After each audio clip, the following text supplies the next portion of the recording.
Stephen King once wrote that nightmares exist outside of logic, and there's little fun to be had in explanations. They're antithetical to the poetry of fear. In a horror story, the victim keeps asking why, but there can be no explanation, and there shouldn't be one. The unanswered mystery is what stays with us the longest, and it's what we'll remember in the end. My name is Alan Wake. I'm a writer.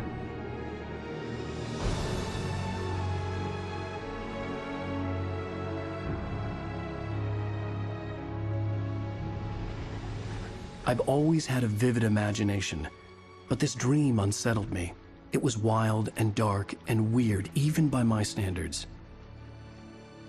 So yes, it began with a dream. Following a typical nightmare pattern, I was late, desperately trying to reach my destination, a lighthouse. For some urgent reason, I couldn't remember. I'd been driving too fast down a coastal road to get there.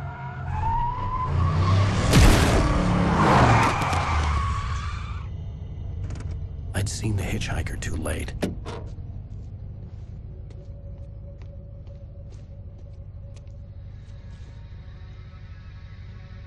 He was dead. I was convinced they'd put me in jail and I would never see Alice again.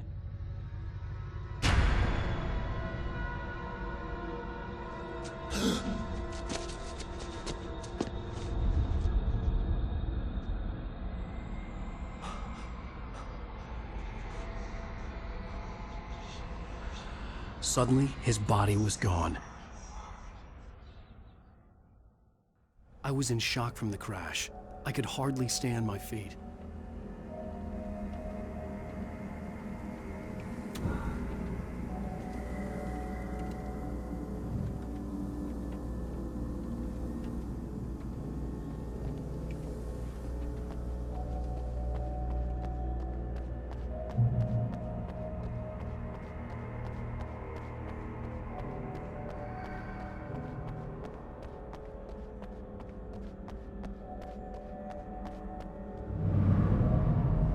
I had to go to the lighthouse. I knew there was something important waiting for me there.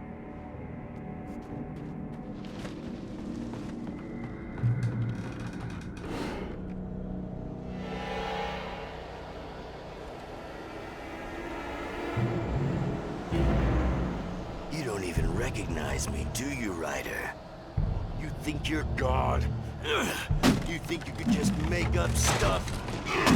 Play with people's lives and kill them when you think it adds to the drama? You're in this story now, and I'll make you suffer. You're a joke. There would be a single readable sentence in your books if it wasn't for your editor. You'll never publish another one of your shitty stories, 'cause I'm gonna kill you. It's not like your stories are any good. Not like they have any artistic merit. You're a lousy writer. Cheap thrills and pretentious shit.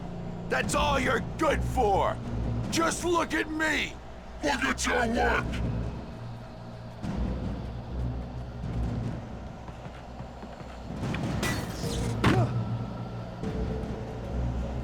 You missed your deadline. Damn.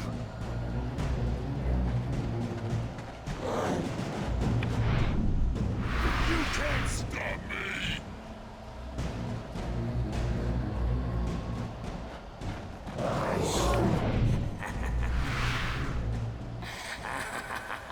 I realized that the hitchhiker was a character from the story I'd been working on.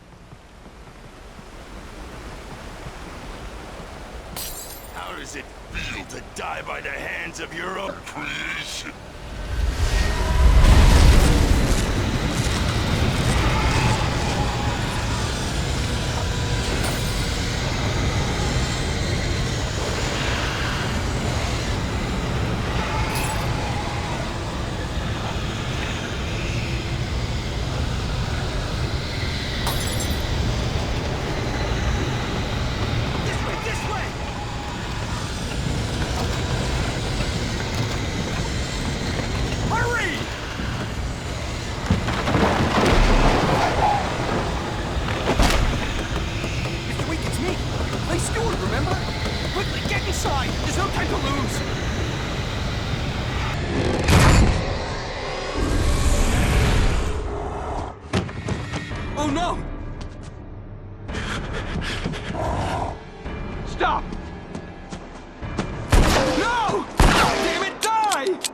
No! No!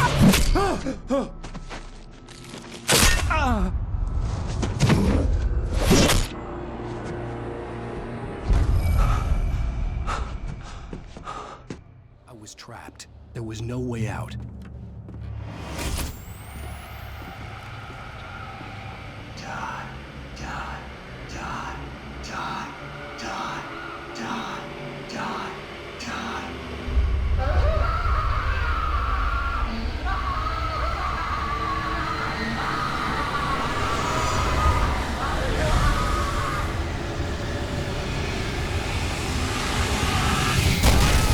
The cabin was a death trap. I had to get out.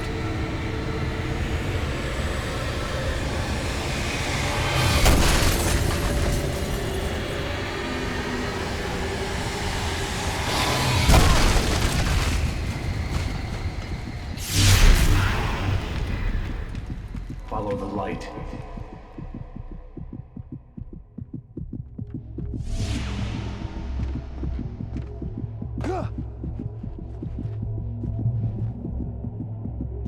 You are hurt. You should go into the light. You are only safe there.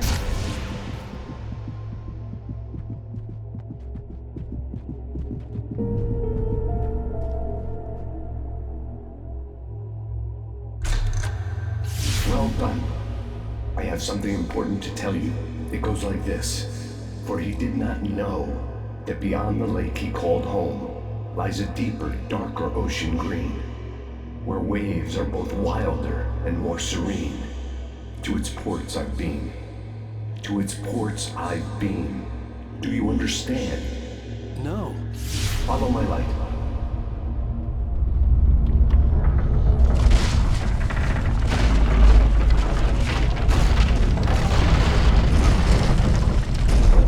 I entered your dream to teach you. The darkness is dangerous. It's sleeping now. When it feels you coming, it will wake up. There's no time. I can only show you the most important thing.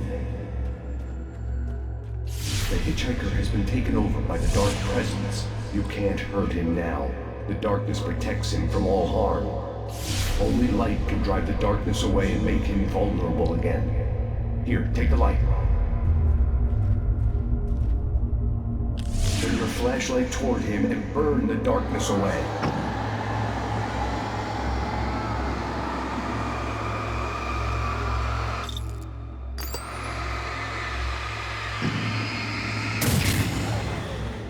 You did it. Now the darkness no longer protects him, but it's still inside, controlling him. He can't be saved. He's still a threat. He is still your enemy. Here, take the gun. Now you'll die.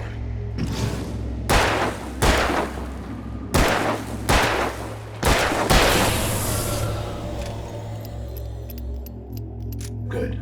You've done well. Remember what I've taught you. That is all.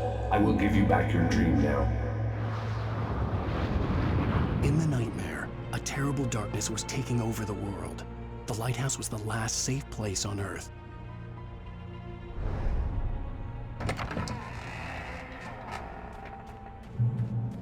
You made me this way, and now I'm gonna kill you.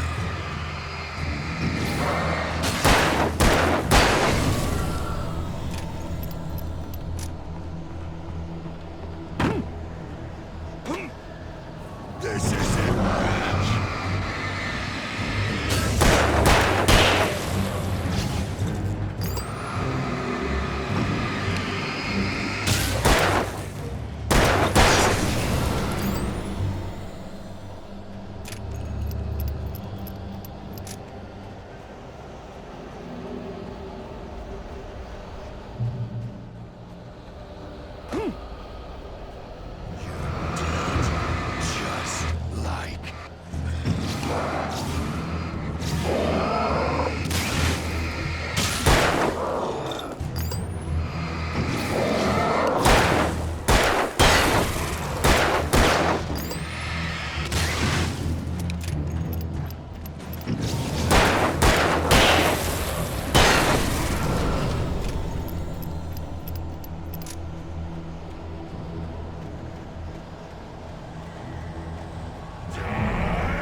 can keep this up forever!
Baby, just another nightmare.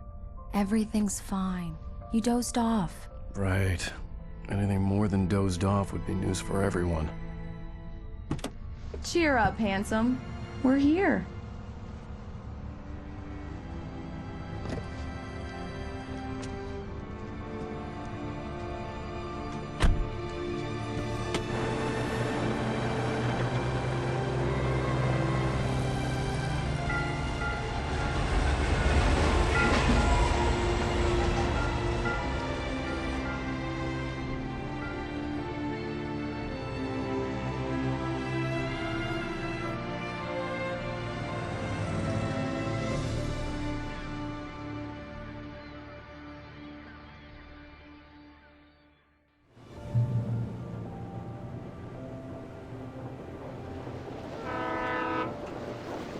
Let's act like we're on vacation. Go stand next to that old gentleman there. I want a shot of you with the town in the background. Sure. I'll even give you a title for the shot. A city boy, moments before he got eaten by a bear. Hi. Hello there. You picked a good time to visit our town. Deerfest is just 2 weeks away. Deerfest, huh? Did you hear that, honey? You have a lovely wife. If you don't mind me saying. I'm Pat Maine, by the way. Nice to meet you. Yeah, I'm Alan Wake. I won't pretend I don't recognize a famous writer such as yourself, Mr. Wake. A pleasure. I'm an avid reader myself. I hope this isn't too presumptuous of me, but I'm the night host at the local radio station. Any chance I could get an interview? Look, Mr. Maine, I'm on vacation. In fact, I'd appreciate it if we could keep my being here just between the two of us. I'm sure you understand. Fair enough. You can trust me to be discreet. Not a hard man to track down if you change your mind, though. I hope you two have a lovely holiday.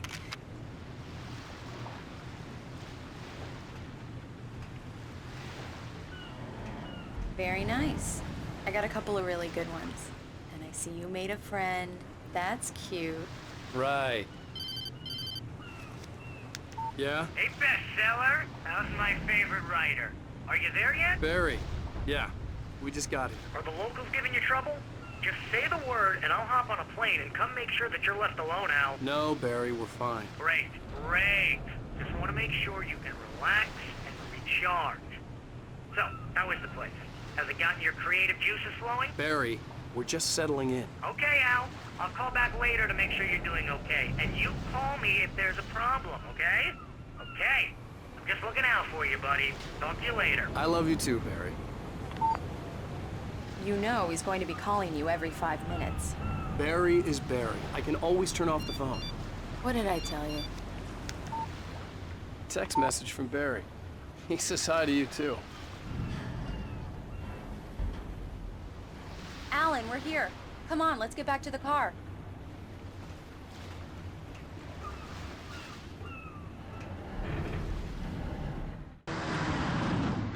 We need to stop at the local diner to get the cabin key from the landlord, a Mr. Carl Stuckey. He's waiting for us. I'll go fill her up while you get the key. I'll pick you up here in, say, 15 minutes? Sure. Alan, thank you for coming here with me. I love you too. Go on. I'll promise to behave.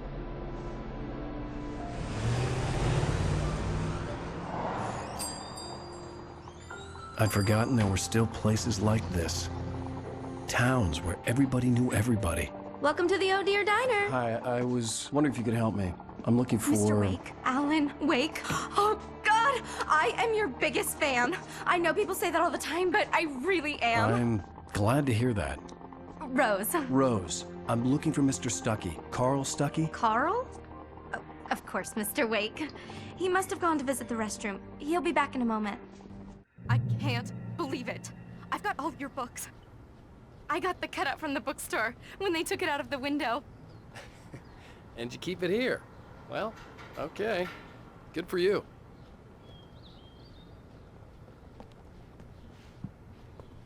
Try the coffee. Just don't blame me when you fall in love, 'cause it'll break your heart when you have to leave. Rusty here is no longer human. Nothing but black coffee under a thin layer of skin. Yeah, that makes two of us. Do me a favor, Sonny. I could really use a tune right now. Coconut, number 6 in the jukebox. I'd do it myself, but both of my legs have gone to sleep. Bad circulation. Yeah. Are you serious? Coconut again? You disgust me. Call yourself a rocker. Unbelievable. Ha! It does that. Get stuck. Yeah, you need to give it a good solid whack. Now that's what I'm talking about, yes! This is it. I've died and gone to hell. Don't go in there, young man. You can hurt yourself in the dark. I think I can handle it, ma'am. I didn't want to wait. I wanted to find Stuckey, to get the key and get out as soon as possible. The waitress was giving me a headache. Overeager fans always did.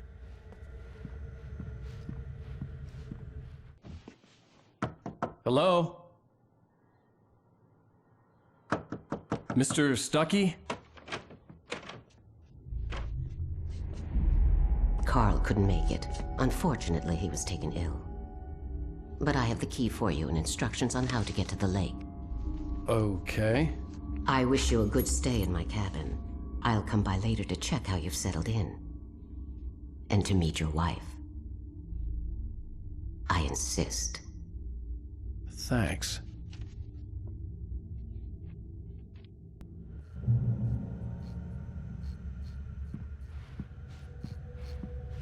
Cauldron Lake is a special place. Very inspiring.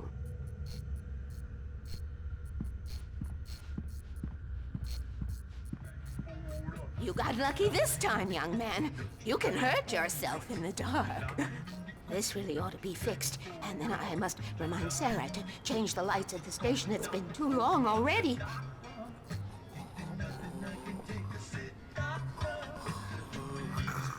Even that sounds better than your singing. Are you all right? Splendid, splendid! Damn hernia. It swells up like a balloon if I lift anything heavier than a spoon. Yeah, splendid, splendid. It's been a long time, Tom. Good to see you. Hey, you wouldn't happen to have a bottle on you, would you, Tom? I wish.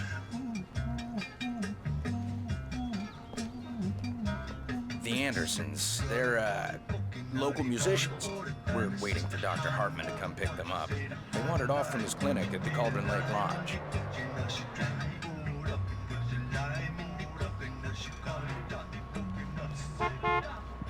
Bye, Mr. Wake. Mission accomplished. The key and the directions. My hero. I got some flashlights, just in case. Hey, wait! Mrs. Wake! Your keys!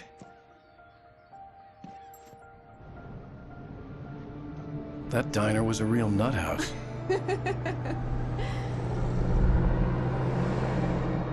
Can you believe this place? This would make a wonderful setting for a book. We're supposed to be on vacation, Alice. I'll figure it out when we get back home, okay? Okay. We can talk about this later. Batman here, I'm KBFF. I didn't want to talk about it. I wanted to bury my head in sand. Here's another one of my favorites to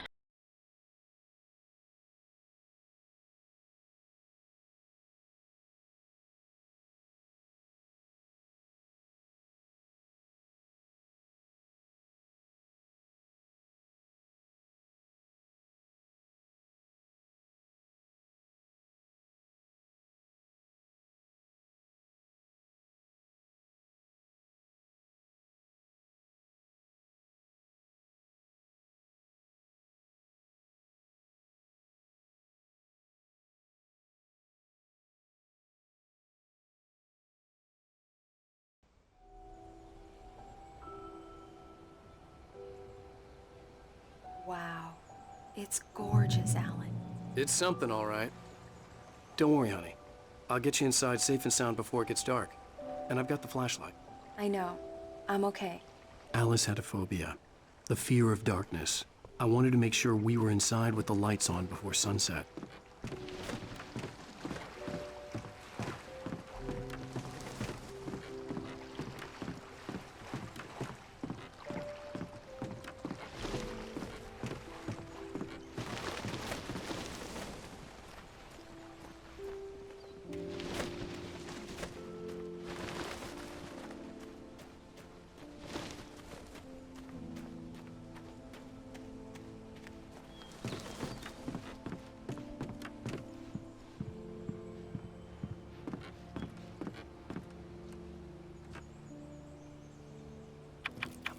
Here we go. Let's take a look inside.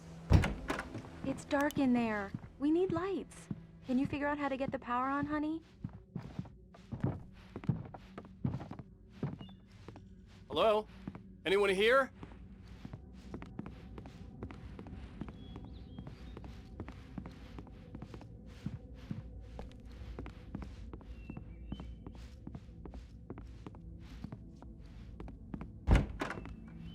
For a moment, the oppressive feel of the nightmare I had seen on the ferry returned.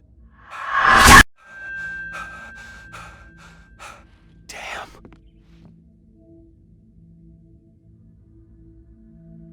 I needed to get the power running in the cabin. There had to be a fuse box or a generator somewhere on the island.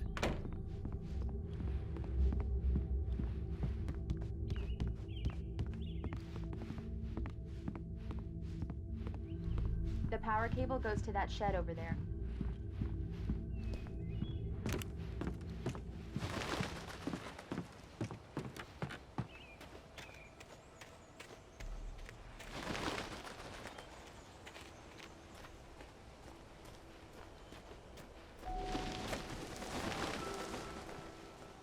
An old generator had been connected to the power cable.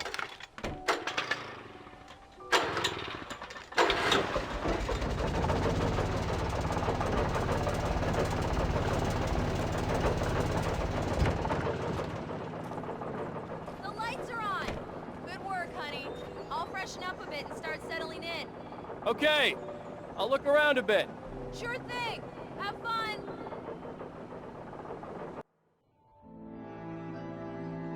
It was a beautiful place. I told myself I could rest here, sleep here, and forget about my work.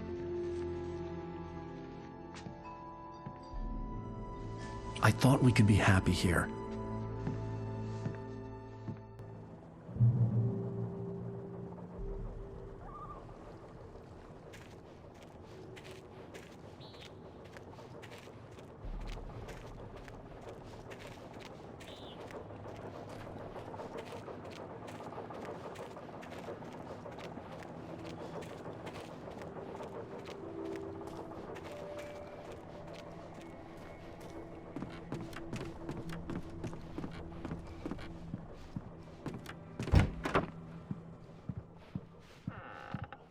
Alice?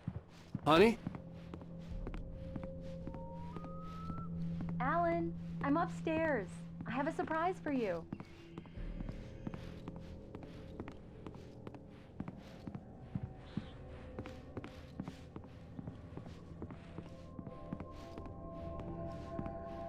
Well, hello there. I'm not the surprise. It's in the study. Go take a look. Okay.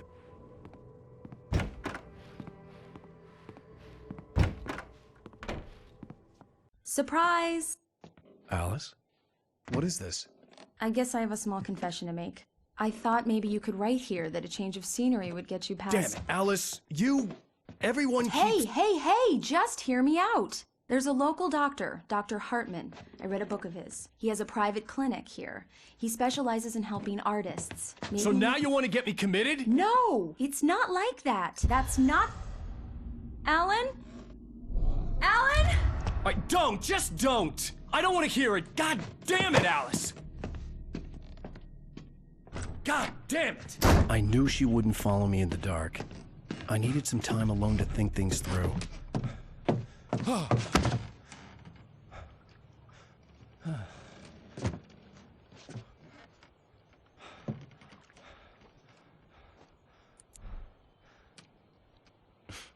Damn it.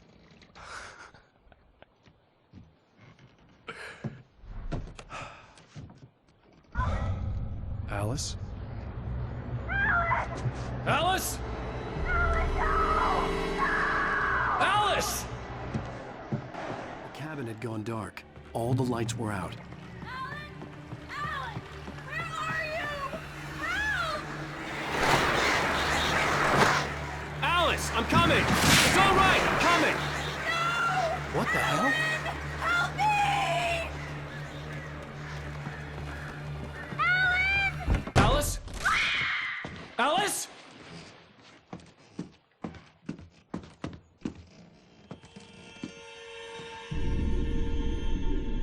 Oh no!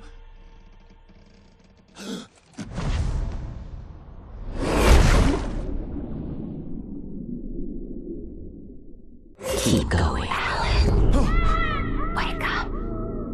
Alice?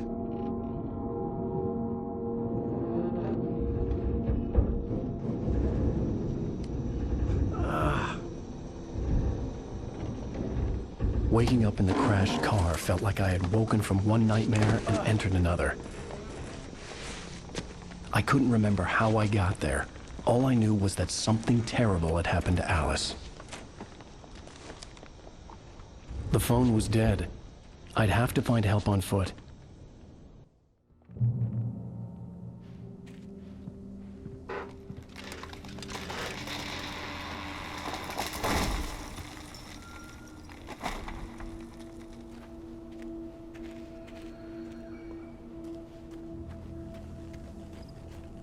The gas station was my best bet. They'd have a phone I could use. It looked like a long hike through the forest to get there.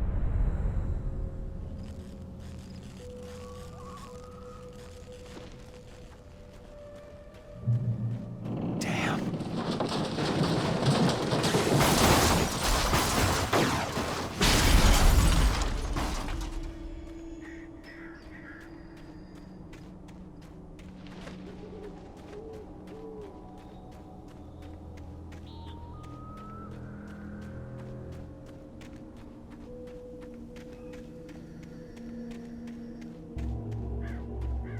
Hello?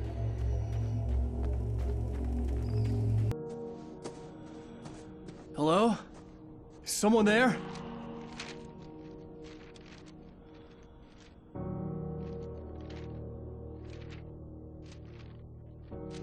The loose sheets of paper were pages from a manuscript entitled Departure. That was the name I planned to use for the next novel I had never gotten started. I was named the author. I hadn't written it. I couldn't remember writing it. In the scene on the page, the hero was attacked by an axe murderer in the woods at night.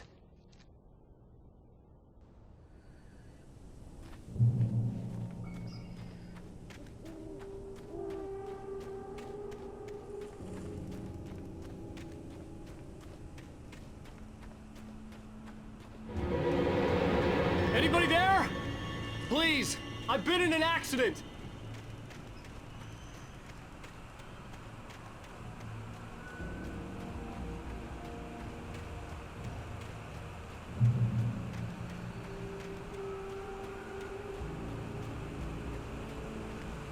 The lights up ahead were a good sign.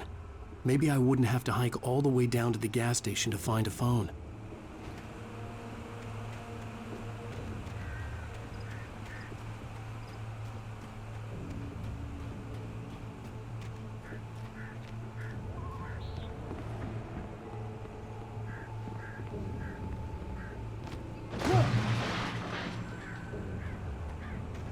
Anybody there?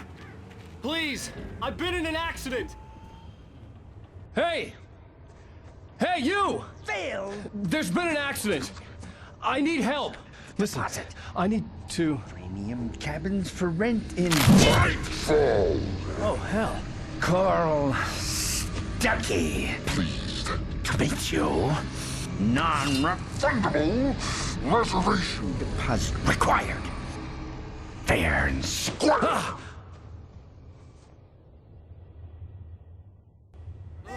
And Square. Carl Stuckey. Kissed.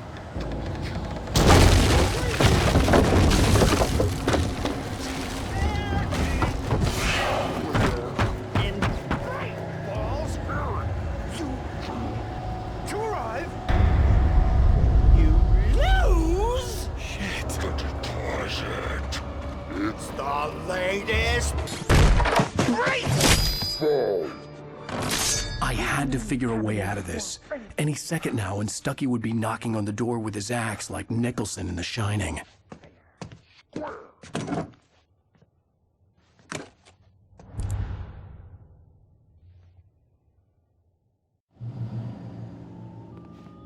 During your trying. It's the latest.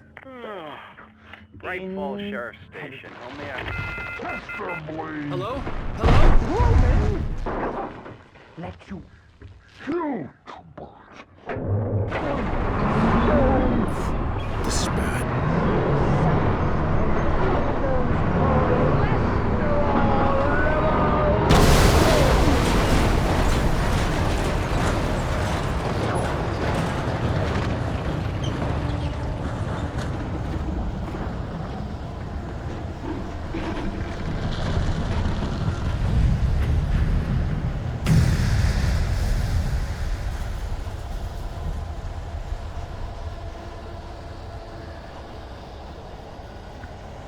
The bulldozer had gone over the cliff with the office.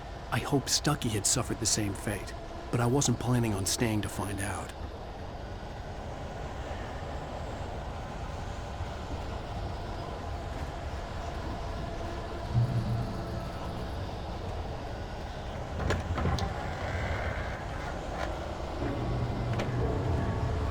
There were more of them.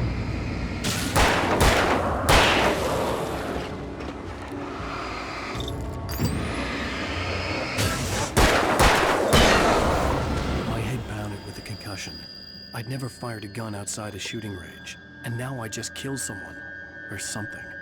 There were no bodies. They just disappeared. If I was dreaming, it felt real enough to make me sick. The dark forest was the last place I wanted to go, but I had no choice. I had to get to the gas station. It's rabbit season.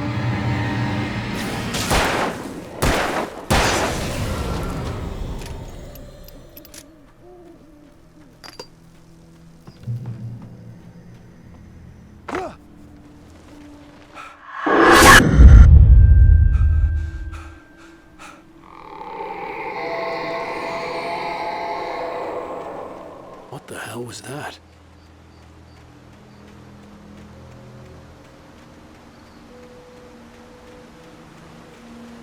When I saw the river below, something uncoiled itself inside my head.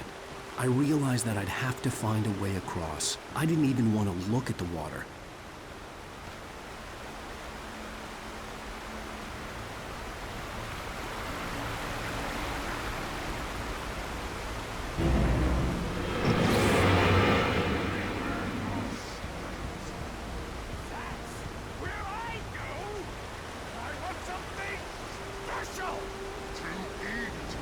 Stuckey was still out there, in the dark, stalking me.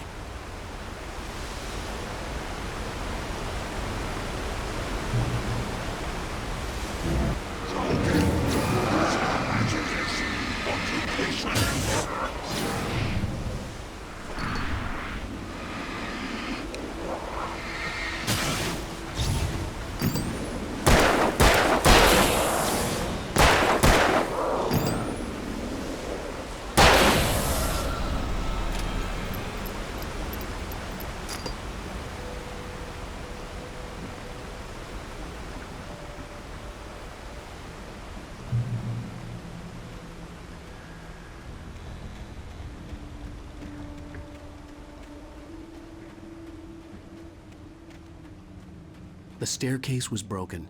I had to make my way up some other way.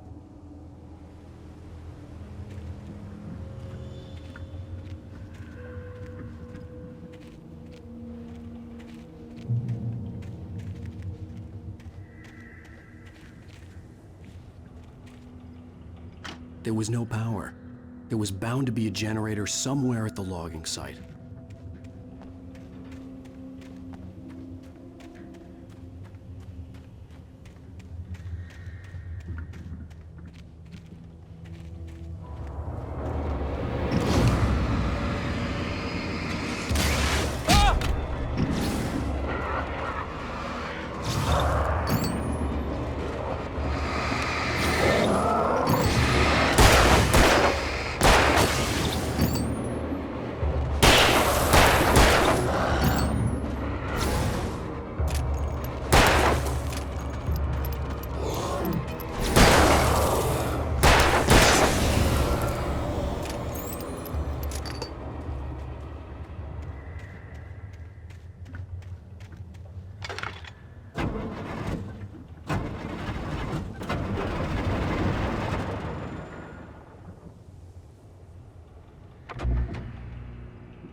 I was just outside for a breath of fresh air, and what a night. I know most of you are probably in your beds by now, but if you're still up and around, take a moment. Step outside for a spell and breathe in deep. The weather is absolutely still. The sky is crystal clear. It's like the forest is quietly breathing along with you. As you listeners know, I'm a night owl, and it's on nights like this I wish I wasn't cooped up in the studio. Makes an old man like me wish I could just roam wild. But here I am, and we'll keep you company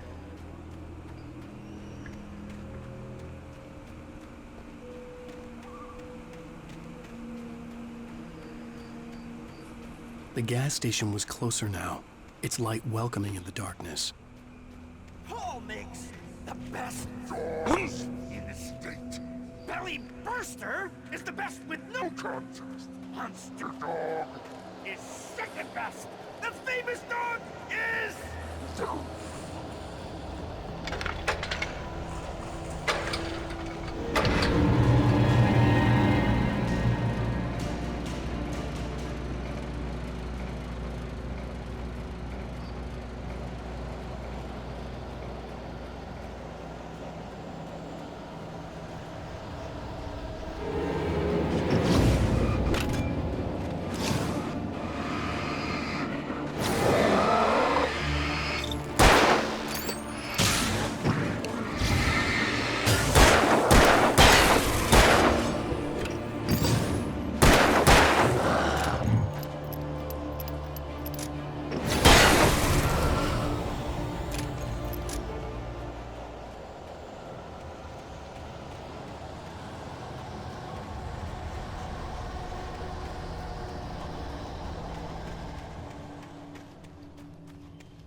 today!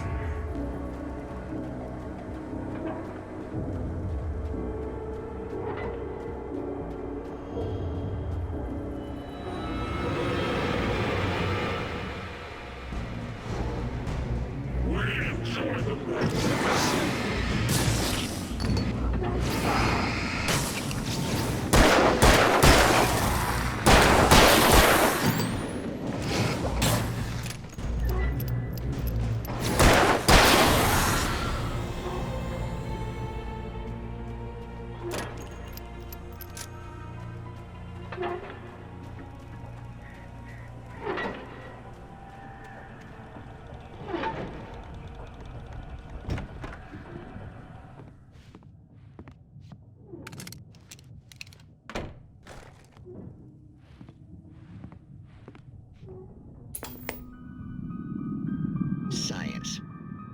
It bestows immortality on those who advance it to elevate all of mankind. Newton, Einstein, Sagan, princes among men. But the price for such a legacy is steep indeed. In Night Springs. Tonight's episode, a quantum suicide. If our lives are already written, it would take a courageous man to change the script. Having called a press conference, Dr. Barclay Colvin is about to demonstrate that very courage. Ladies and gentlemen of the press, I am Dr. Barclay Colvin, and I'm glad so many of you could join me here at the Moorcock Institute. Tonight, I'm going to give a practical demonstration of the many worlds interpretation. As you can see, this is a loaded 9mm pistol. It shall be part of a thought experiment. And now, a real experiment, known as a quantum suicide. Did he say suicide? Is that a real gun? He's kidding, right? Please, please, stay calm. There is no risk. Observe what occurs when I place the weapon against my own forehead. Now, you might think this round is merely a dud. Not so. Observe the flower pot. And yet, I myself cannot be harmed with this gun. With each pull of the trigger, two new realities branch off. One in which the weapon didn't fire, and one where it did. With my machine here, I have ensured that this reality is always the former. I have bestowed upon myself quantum immortality. Under no circumstances can this gun kill me. So wait. What you're saying is that every time you pull the trigger, in another reality, you die? Yes, of course, but that's completely trivial. There's an infinite number of things that could happen at any moment, and they always do happen somewhere. The point is, this one thing did not happen here. You're insane, Colvin. Insane? Insane? Hey, was this thing supposed to be plugged in? I stumbled on it. You fools! Gaze upon quantum immortality.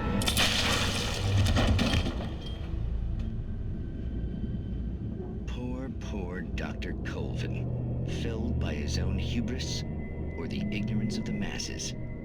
Perhaps he should have left the crate unopened, the decaying atom unobserved. Curiosity often kills the cat. In Night Springs.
Easy and fatal!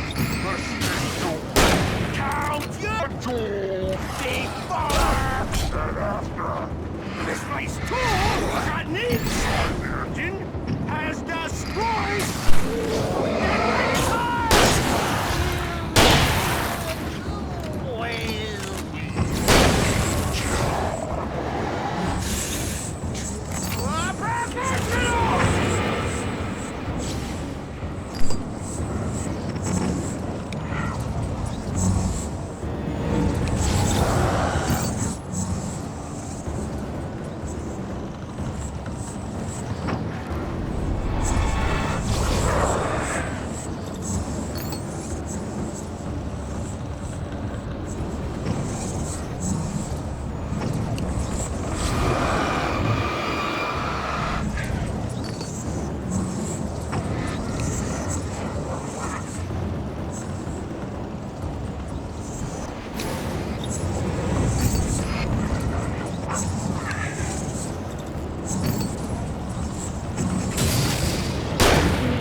Stucky's body vanished, leaving behind only a lifetime of nightmares to come, assuming I'd reach the lights at the gas station alive.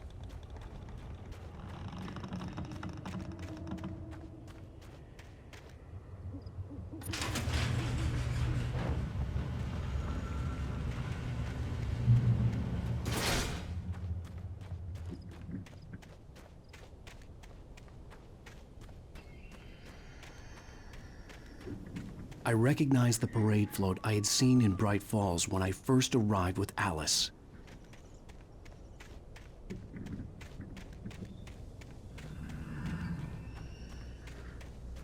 After the insanity I had just experienced in the darkness, the lights of the gas station felt comforting.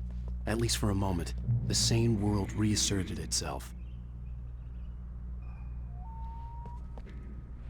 The garage was a mess. It looked like someone had trashed the place, or that there'd been some kind of fight. I'll write. I'll keep writing. Outside, there's only darkness. Outside the cabin, outside the story, there's only darkness. I can feel her presence in the dark. Just now, I could smell her perfume in the room. I'll reach her, I'll fix it up. I'll bring her back. The story will come true. If I stop, she's lost. I don't believe this. It'd been me on the TV, talking crazy. Was I losing my mind?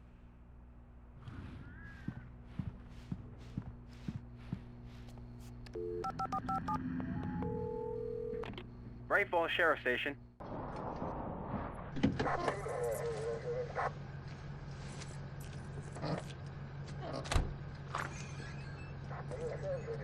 Oh, thank God, Sheriff. Sheriff Sarah Breaker, you are... I'm Alan Wake, but listen. I was in a car crash. My wife, Alice, she's missing. Calm down, Mr. Wake. We were staying in a cabin on the island, on Cauldron Lake. There's no island on Cauldron Lake, not since the big eruption in the 70s. Please, I can take you there, okay? You look like you've taken a pretty bad knock to the head. Are you okay? Listen. We'll figure this out. Please get in the car. We'll swing by the lake and then we'll go to the station, okay? Mr. Wake, have you seen Stucky, the guy who owns this place? I realized I couldn't tell her what had happened in the forest. She wouldn't have believed me. And then she wouldn't have helped me with Alice.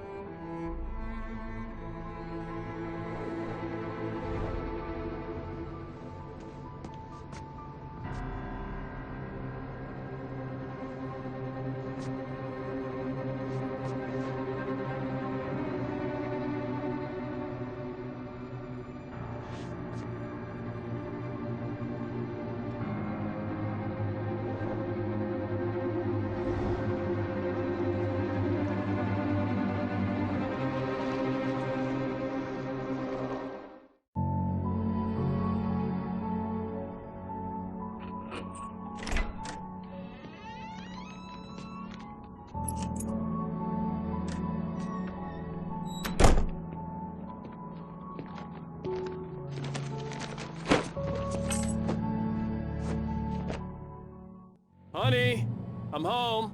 Back here, sweetie. How was it? Worst weather I've ever seen. You should put some coffee on. It'll warm you up. Hey, handsome. This is gonna be a long night, but these shots are turning out great. I guess you're gonna need that coffee then. I'll go put it on.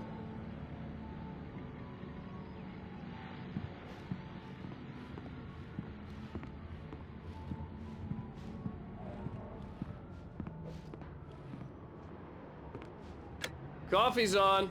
Great, thanks. I'll need it if I'm gonna finish this by tomorrow. Oh, hey, I just finished those cover mock-ups. They're on your desk. Tell me what you think. No kidding.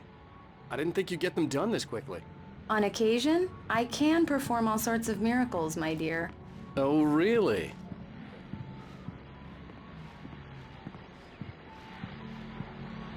These look really good. Oh, sure, until Barry gets his hands on them. Which, by the way, will happen over my dead body. The last time was the last time. Oh, and speaking of Barry, he called. Alan! Alan, please check the fuse box. I'm right here. I'm on it, honey. Please hurry. I'm right here, baby. I'm fine, I'm fine. Just get the lights back on, now, please. Honey, it's a power outage. I've got the flashlight. Okay. Hi. You okay? I'm sorry. It just really spooked me. Don't worry. We'll just break out the candles. I know it's stupid, but it's just... especially when I'm not prepared for it, you know? It gets to me.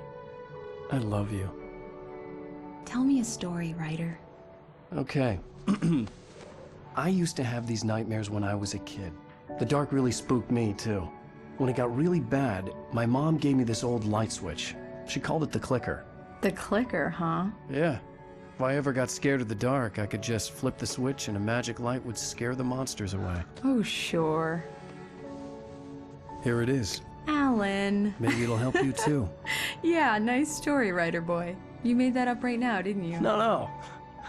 Seriously. I love you, even if you are a liar.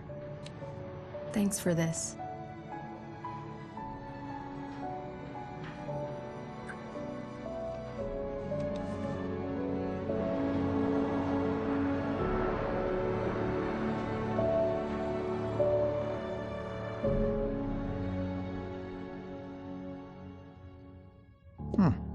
How do you feel, Mr. Wake? Any nausea, disorientation, anything like that?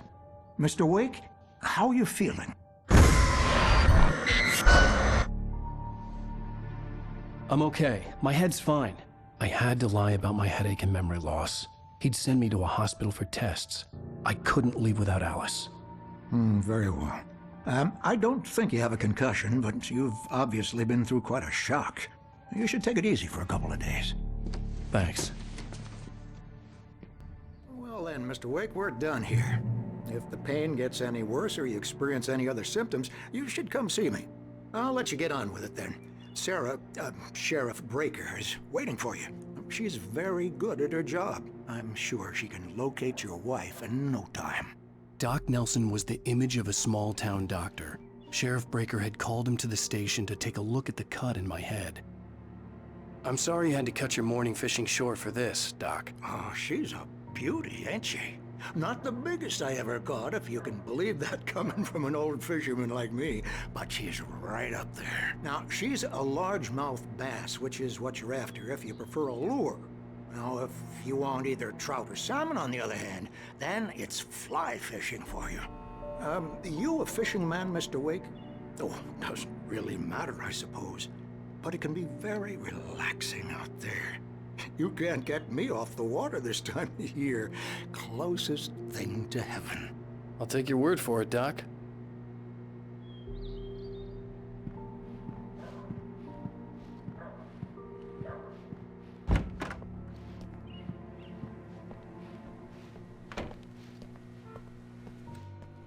Thank you for testing the lights, Miss Weaver. Everything seems to be fine. I don't have the luxury of being complacent, Deputy Grant. The bulbs will need changing soon. You can't change them in the dark. I'll be sure to take care of it, Miss Weaver. Have a nice day now. Very good. I'll come back later on to remind you, just in case. Mr. Wake, the sheriff is waiting for you in her office down the corridor. That was Cynthia Weaver. I guess you can call her the town eccentric. She used to be the editor of the local newspaper, but she's focused on, other things these days.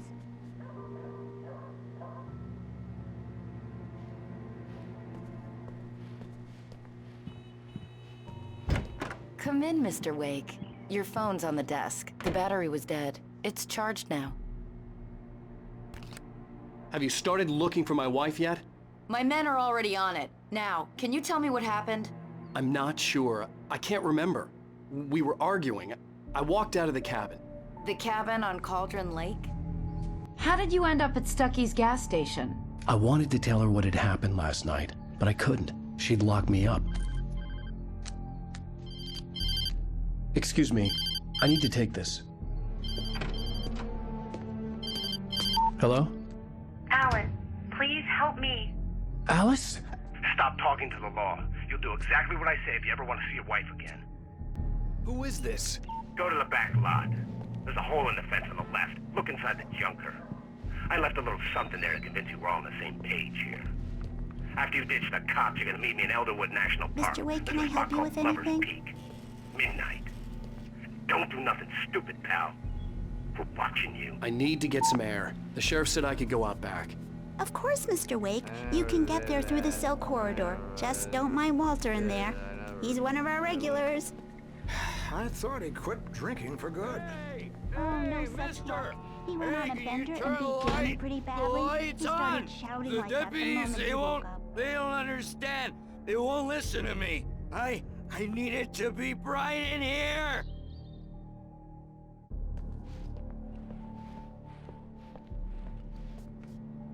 Thank you, man, thank you. Hey, you're all right. You're a good guy. Don't let anybody tell you different.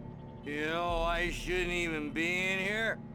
The cops, they got it all wrong. See, sure, I beat him up, but I wasn't drunk. I mean, I wasn't drunk at the time. I only got drunk afterward. Okay, listen. You gotta listen carefully now. Here's the kicker. That wasn't Danny. No, sir. It only looked like him. You wanna know who it really was? I'll tell you who it really was. It was a goddamn space alien! I know it sounds like something a drunk would say, but believe me, I wasn't drunk then.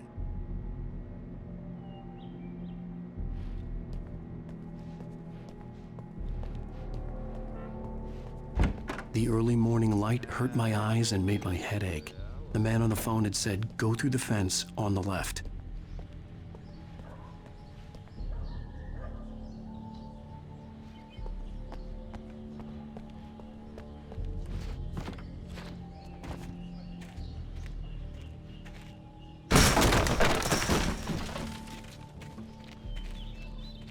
Alice's driver's license had been placed on the front seat. The caller meant business. Barry? Ow! Thank God! Where the hell have you been? I've been trying to reach you for a week, you and Alice. I've been worried sick. I flew out yesterday. I'm here in Bright Falls. Barry, listen to me. I'm at the sheriff's station. Come and get me. I can't talk now. Al, what the hell is going on? I had to get the sheriff to let me go. I needed to get to Elderwood National Park to meet Alice's kidnappers.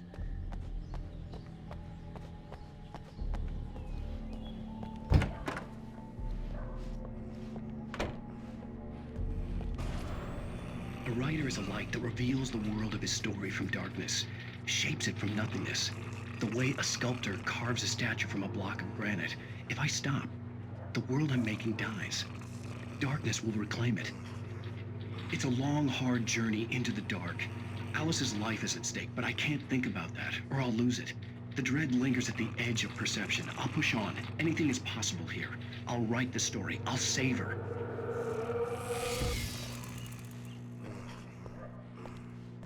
Marvelous, Sarah.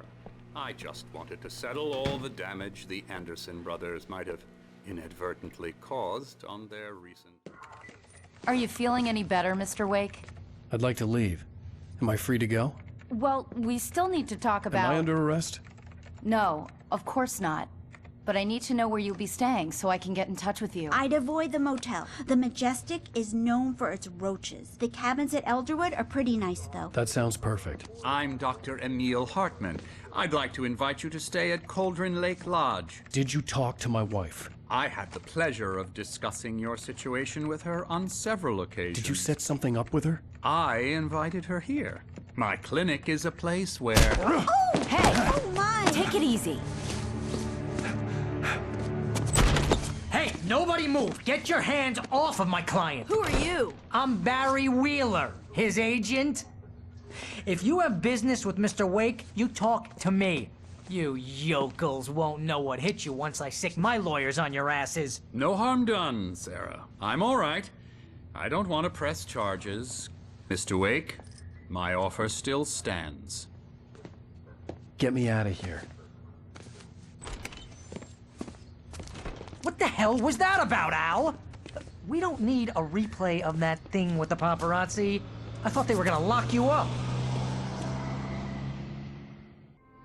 I had to talk to someone. I told Barry everything. He thought I was certifiable, but when he heard about the manuscript, I had him.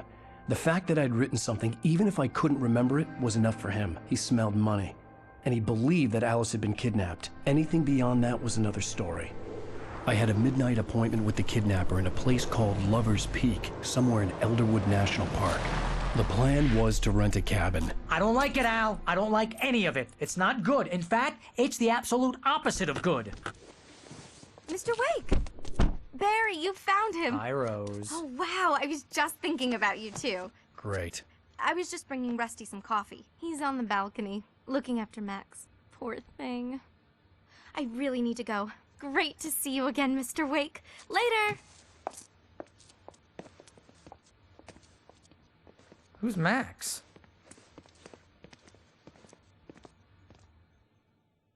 What an airhead. Jeez, Mr. Takes a swing at everybody. This is not her fault.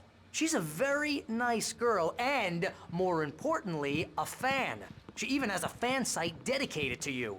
And she was very helpful when I was looking for you. Seriously, Al, what you were saying in the car, just listen to yourself. What, you shot a guy and his body just disappeared? When was the last time you slept? What, are you high? Have you been drinking? No!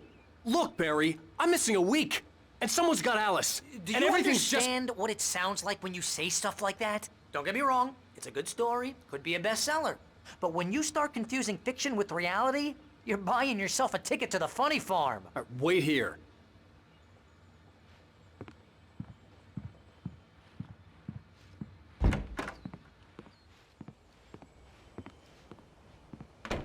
Easy there, boy. I'm almost done. Hey, Rusty, right? You rent cabins. Oh, Mr. Wake. I'd shake your hand, but mine are kind of full here. Actually, I'm sorry about this. Would you mind grabbing the registration form from the desk? It's just across from Bucktooth Charlie. Okay, sure. What happened? Crazy poachers. Max here got his foot caught in a trap. They're illegal to use here. Hell, you're not supposed to hunt within the park at all. But that doesn't stop some lowlifes. Well, at least Max is gonna be okay. He got lucky.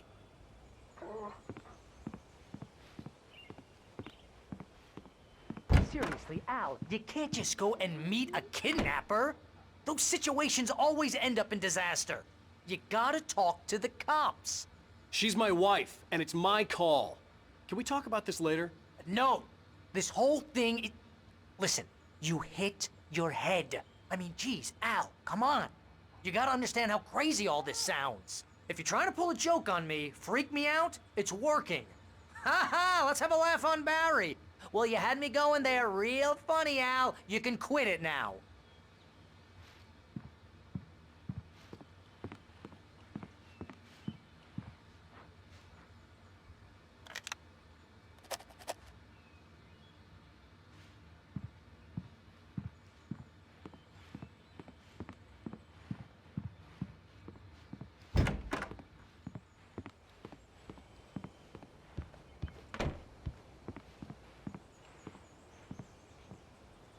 I think this is the form you wanted. And here are the keys. Okay, you're all set, Mr. Wake. Glad to have you staying here. Thanks. Can you tell me how to get to Lover's Peak? Oh, sure. It's at the end of the nature trail. Just follow the paths, you'll get to it eventually. It's an easy walk. Nice spot, too. If you have any trouble finding it, just keep your eyes on the radio mast. It's right below that. Oh, and hey, if you take a walk in the woods, watch your steps so you don't end up like Max. I guess I'm a little worried. We got a bunch of campers out there we haven't heard from. It's not like these people are on a schedule, but with the traps, well, you know. I just don't want any trouble. Right. Thanks.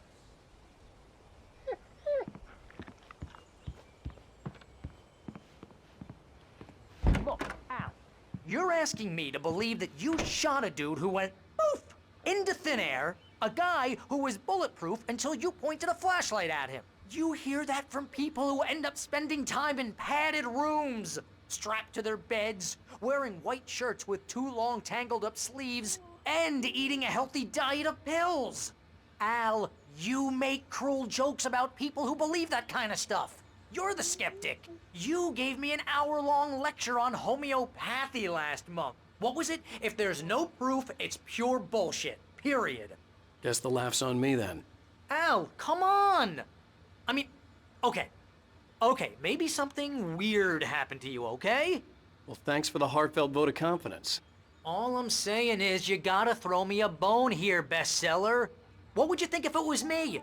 There's no way you should be going out at midnight with a gun. No one asked you to come here, Barry. Either work with me on this or go straight back to New York. Your choice.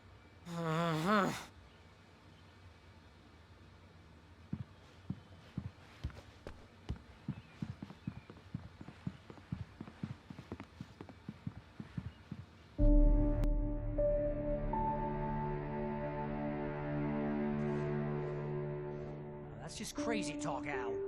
Al? Al? We should go to the sheriff or call the FBI. Damn it, Barry, they'll kill her! This is not a goddamn debate, Barry. I'm going to Lover's Peak. He said to come alone. Okay then. I understand. But you're my best friend and I'm worried that you're not right in the head. Tell me what to do to help and I'll do it. You stay here, and if I'm not back by morning, call the cavalry.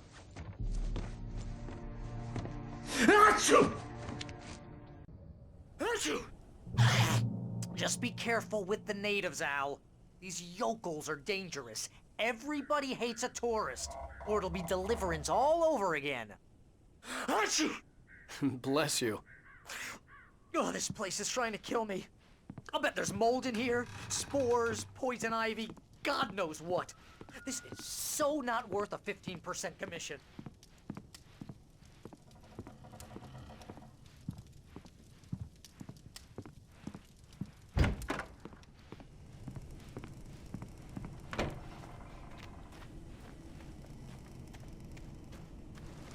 I'll wait here, Al. I'll hold down the fort.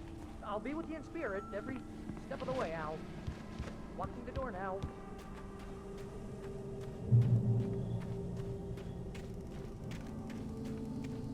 I knew I should have gone to the cops. This wasn't the smartest thing I'd ever done, but I was still angry with Barry for trying to talk me out of it. These people had called me right in the sheriff's station. The cops wouldn't scare them, and they had Alice.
Mr. Wake? Oh, hell. It happened just the way it was on that page. I found. Came true.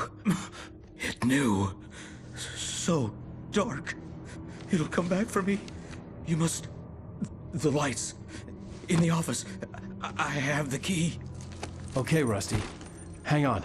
I'll be right back. Whatever did this couldn't be far. Rusty had found a page from the manuscript. It would help me understand what had happened.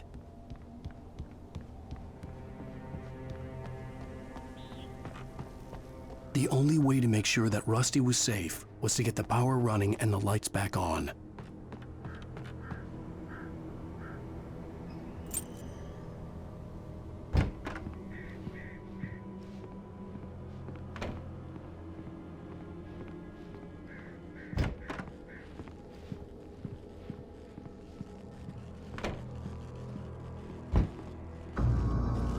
I was too late.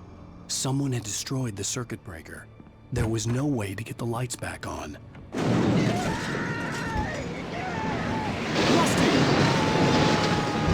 Rusty! The ground was out of the It's like liquid darkness.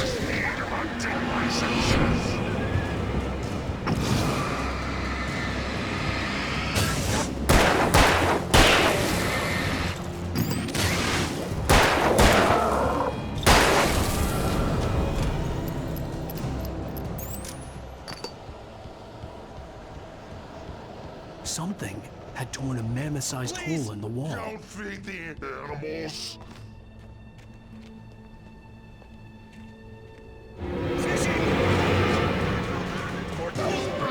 Who purchase a park license obey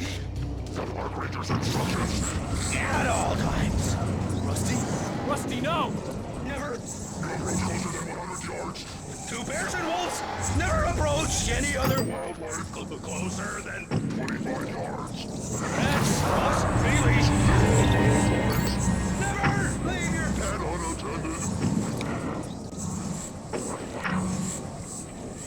It is against the law to remove any historical artifacts from the park.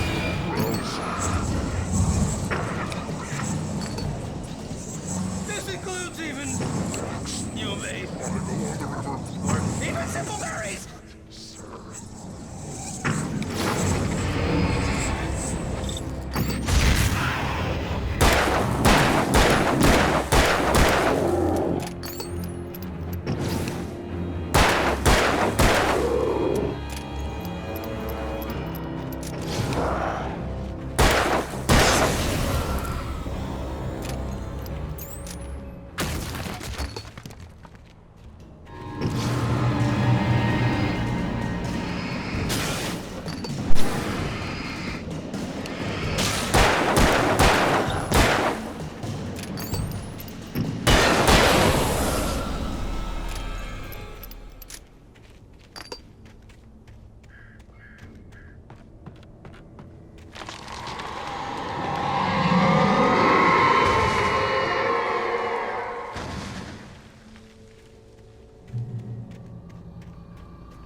Forget about it, Barry. It's just me going crazy.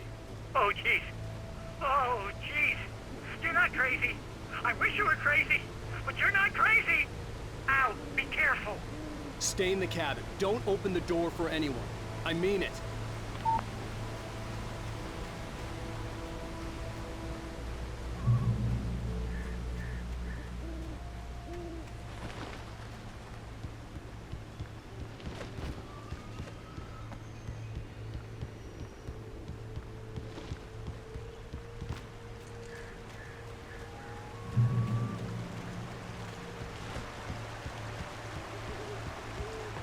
Lover's Peak was at the far end of the nature trail.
on, we gotta get moving. More of them coming. That flashlight's kid stuff. The flares will keep the bastards away.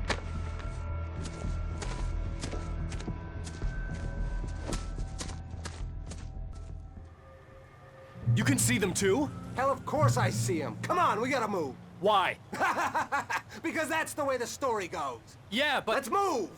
I lost my gun back there. Oh, I've got a gun. Just keep that light steady on him. It took a moment, but then I recognized him. He'd been on the ferry when I first arrived here with Alice. He knew my name. We were headed in the direction of Lover's Peak. There was no way this was a coincidence. He was the kidnapper. Come on, Wake! You better keep up.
Stairs, Wake.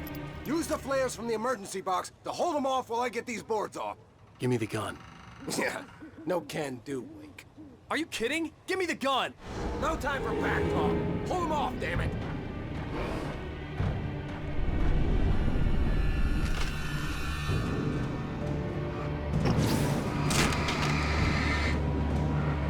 Longer! Scare him off!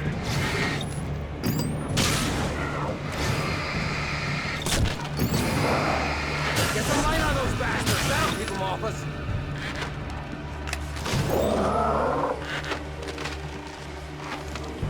Just a little longer, I almost got it! Okay, it's open. Move it or lose it.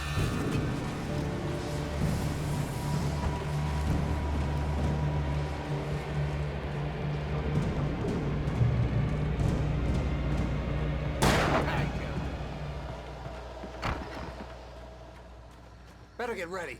They'll be on us soon.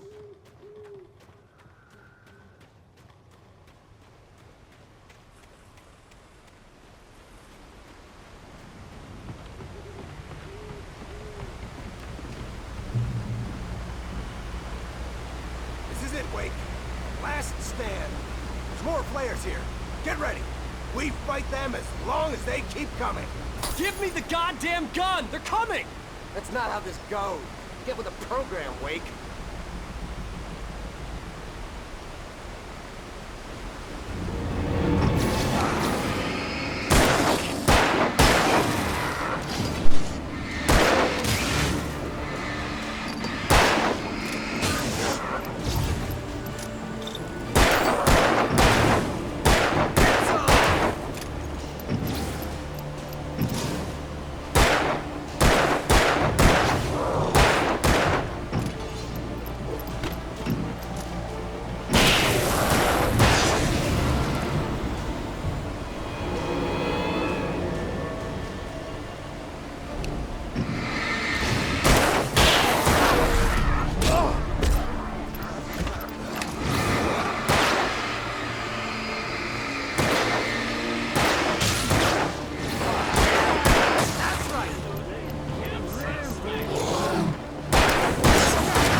Let's cut the act now.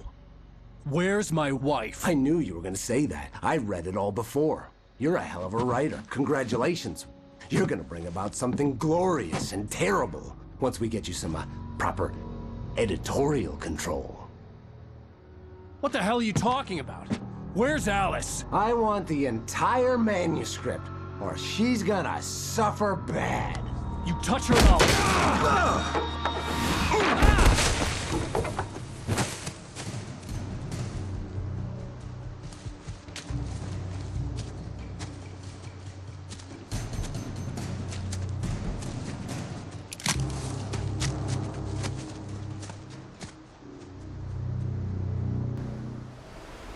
You're gonna give me the manuscript or you'll be sorry!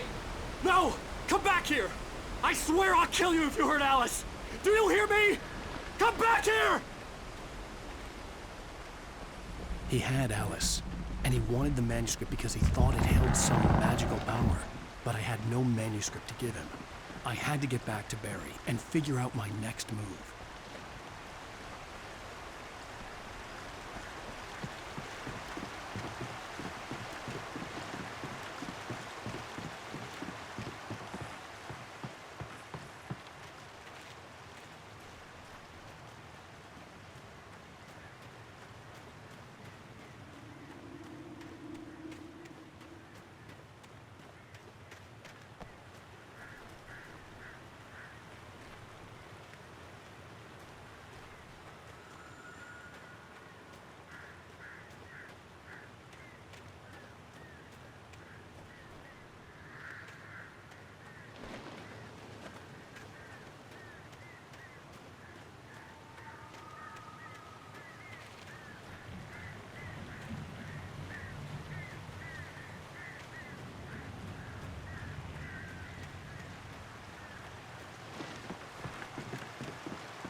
I had heard the plane fall.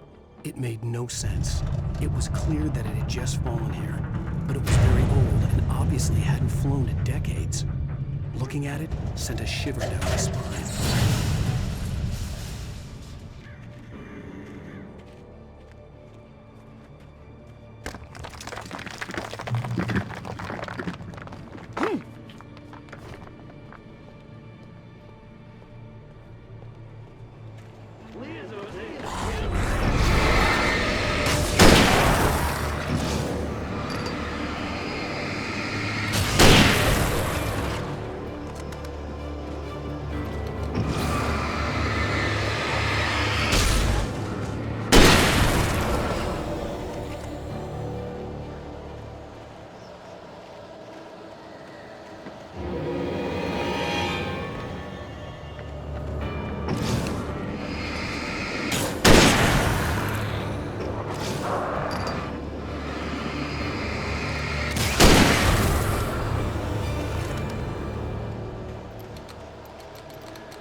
Beware of Widowmakers!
Barry? Ow! The porch is covered with birds. They've got all Hitchcock on me. Stay out of sight. I'm on my way. Don't open the door. What am I, crazy? Stay hidden. I'll be there soon. Just make sure you keep the lights on.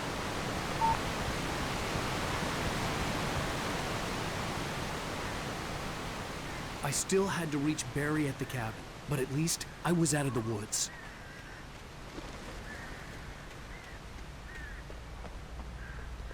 I'd have to get the car from the locked garage. It would get me back to Barry faster, and the headlights were a welcome bonus.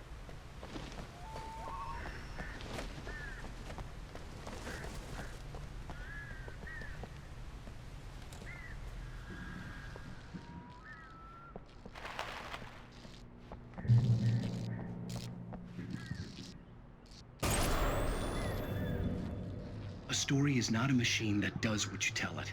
A story is a beast with a life of its own. You can create it, shape it, but as the story grows, it starts wanting things of its own. Change one thing and you set off a chain reaction of events that spreads through the whole thing. The characters have to be true to themselves. The events need to follow a logic that fits the story. A single flaw and the magic is gone. The story dies. Alice dies.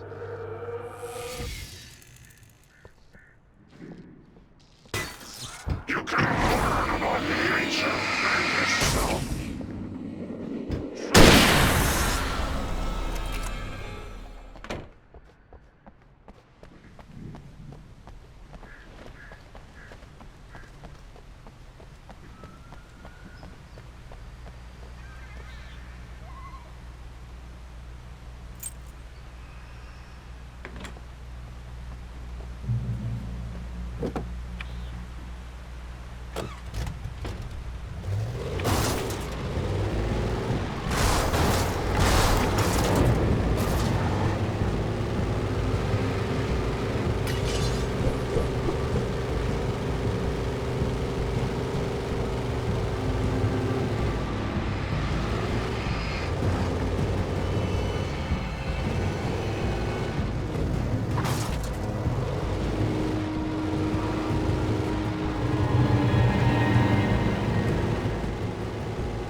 It was the kidnapper.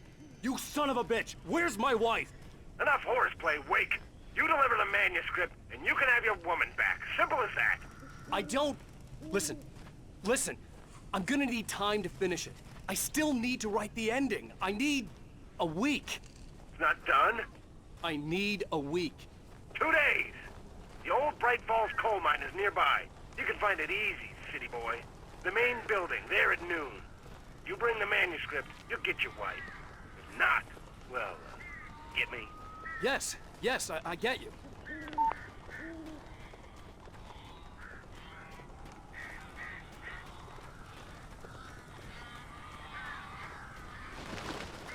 Barry had talked about birds over the phone.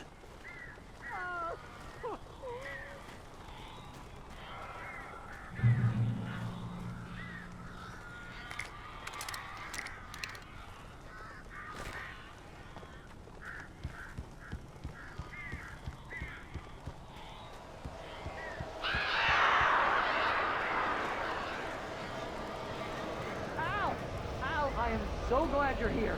A couple of them got in here before I blocked the chimney. This isn't normal. These birds are weird.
Hey, Al.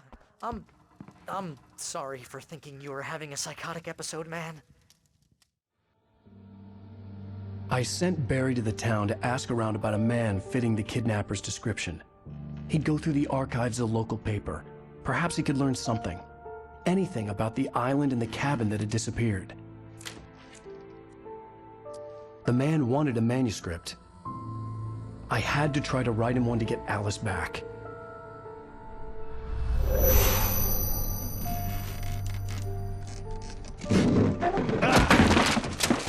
For me, the supernatural had always been nothing but a metaphor for the human psyche, a tool to use in writing fiction. Now, it was happening for real, and I couldn't put a single word on paper.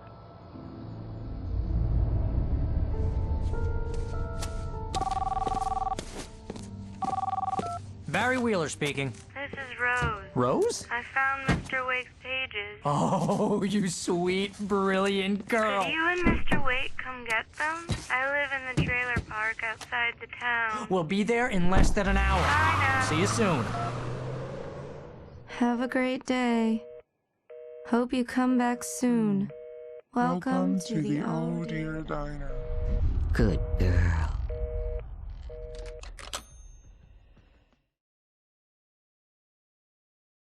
How the hell did she get her hands on the manuscript anyway? I don't know. She's resourceful. I told you you were too hard on her. Listen, I found out all sorts of interesting stuff while I was digging around. Yeah. Mr. Wake, it's Sheriff Breaker. We have an FBI agent here, Agent Nightingale. FBI? He's anxious to see you. You'd better come to the station. Okay, I'll be right over, Sheriff. Let's make this quick, huh? Help you folks? Name's Randolph. I'm the manager. We're looking for Rose. Works as a waitress down at the diner? Rose, sure. Nice girl. Who wants to know? I'm Alan Wake. The writer, huh? I heard on the radio you were visiting. Well, I'll show you her trailer. That Rose, she's a nice girl. Always pays her rent on time. As I was saying, Al, I found all sorts of weird stuff from the local newspaper's archives.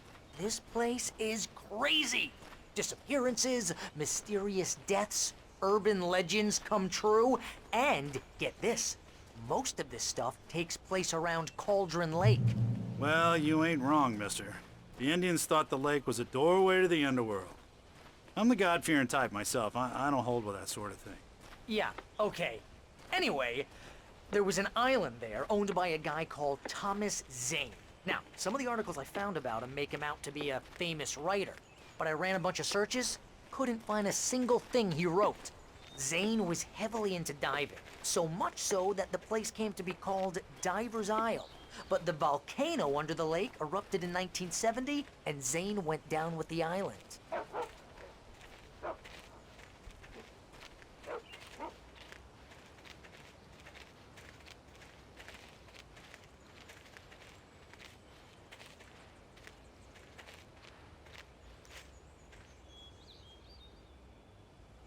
It gets better. A local girl, Barbara Jagger, drowned in Cauldron Lake just a week earlier. They were lovers. Sure, Jagger's a local spook story. The Scratching Hag comes for you in the dark. Childish stuff like that. Anyway, Al, I'm just getting to the best part. All of the articles about this stuff were written by Cynthia Weaver. I asked around, and she's that crazy bag lady you met. What, the lamp lady? She can be a little loopy, but she's not homeless or anything. Yeah, anyway, she knew both Jagger and Zane before they both died, and she had some kind of a breakdown.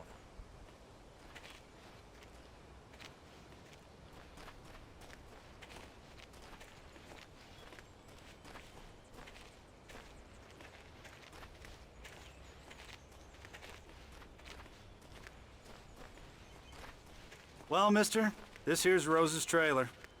You mind me asking what you want with her? We're just here to talk to her, pal.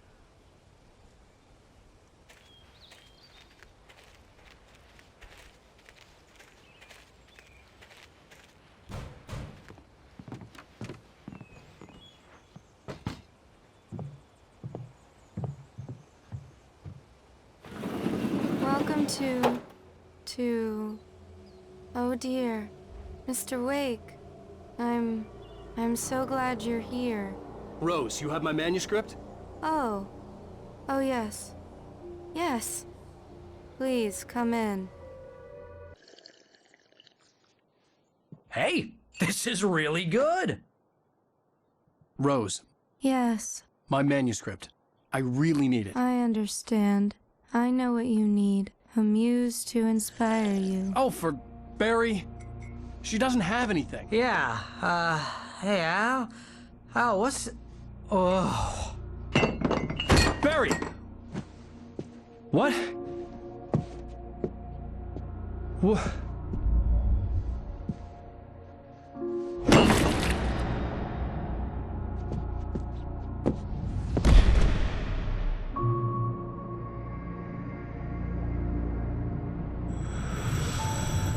It's coming for you. hiding in my barber's skin. I'm too weak to stop it. You must turn the lights on. I promised I'd come visit you and your lovely wife. You must finish what you started.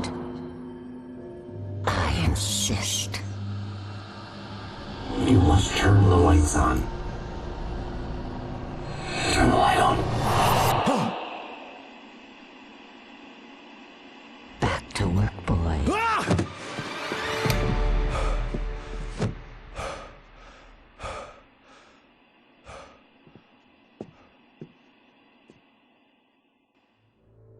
I felt nauseous, hungover. Only anger kept me going. I can't tell reality from dream anymore, but it seems I have an imaginary editor to help me. She's an old woman in a funeral dress. I call her Barbara Jagger. She's very strict. I'm writing faster and faster. My manuscript is being heavily revised. The edits are getting very aggressive, and each day there's less of me and more of her. I hate it, but I know she's right. She promises me I can save Alice this way. She knows more of this than I do. About the complex incantation I'm attempting. About this place. She's worked with another writer under similar circumstances, Thomas Zane. The genre of the story seems to be shifting. It's turning into a horror story. I'm getting close. I can feel it.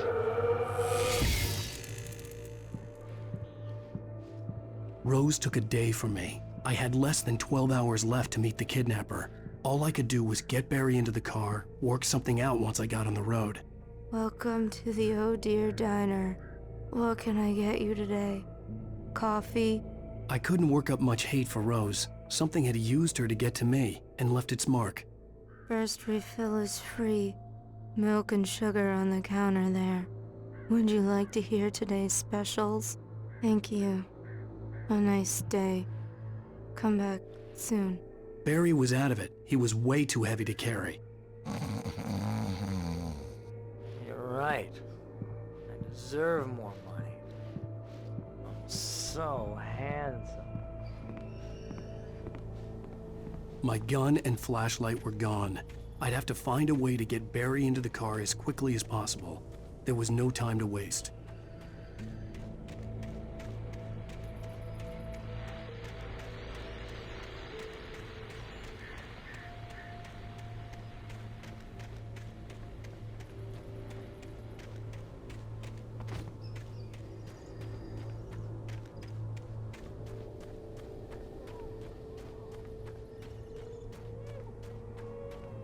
Oh, you're gonna get it now.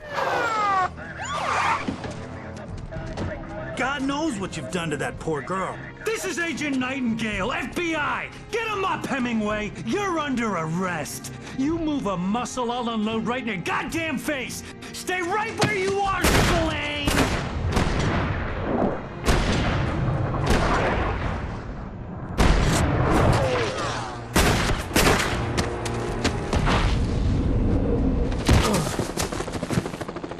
What are you?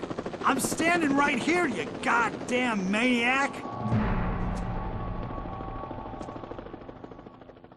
I hated to leave Barry behind, but there was no way I'd miss my appointment with the kidnapper. Give it up, Mr. Wake. Come on. Take it easy on him. Get after it. Don't let him get away. Move it, move it, move it! I'll have you shot if you let him get away.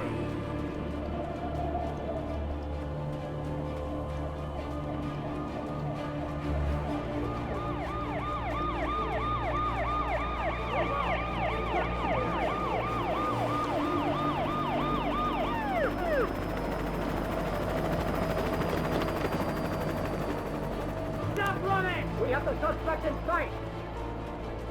Okay, men. Keep your eyes peeled. He's gonna try to make it through here. Oh, damn. Over here! Stop! Another way! Wait! God damn it! Where did he go?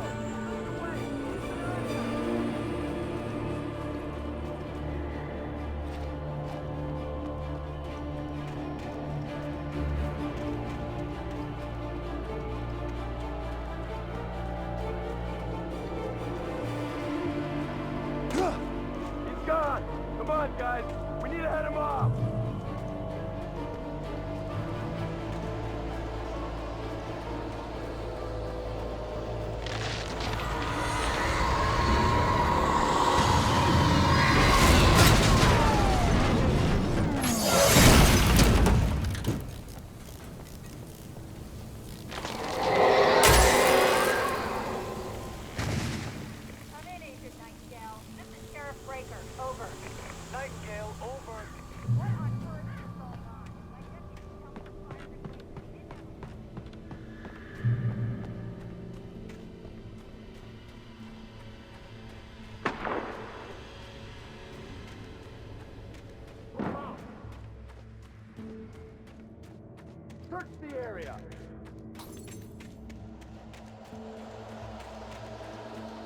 guard.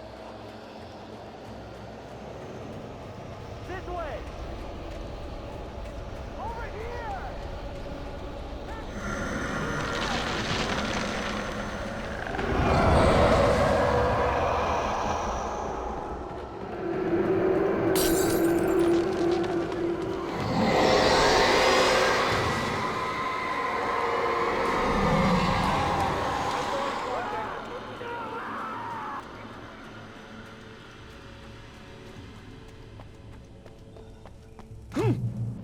This horror was everywhere I went, circling me.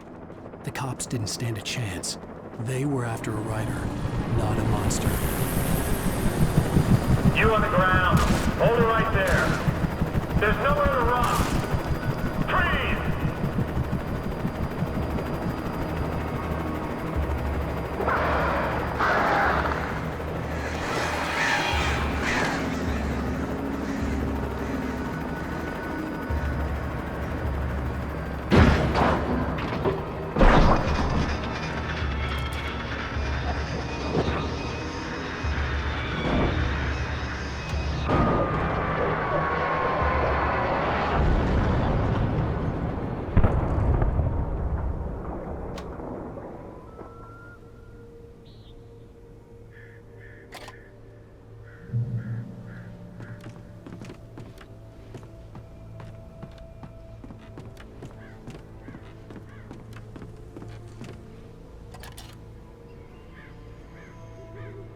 I could see the lights of the radio station in the distance.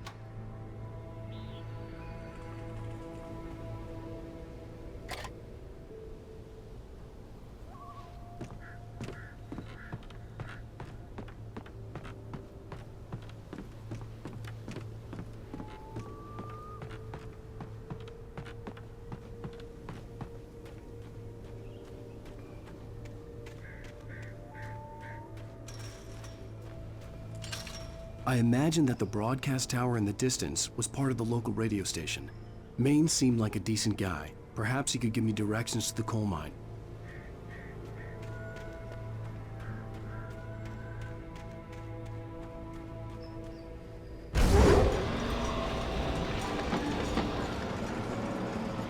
Unnatural shadows clung to the gate. The darkness that was after me was trying to stop me. I wouldn't get through without a light.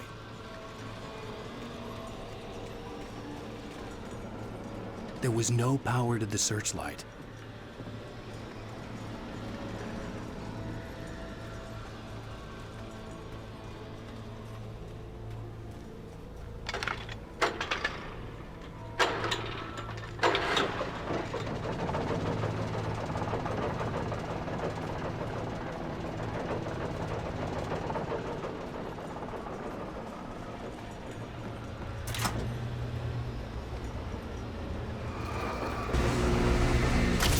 Generator conked out. I'd have to see if I could fix it and try again.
It took me a moment to recognize the flash of the grenades.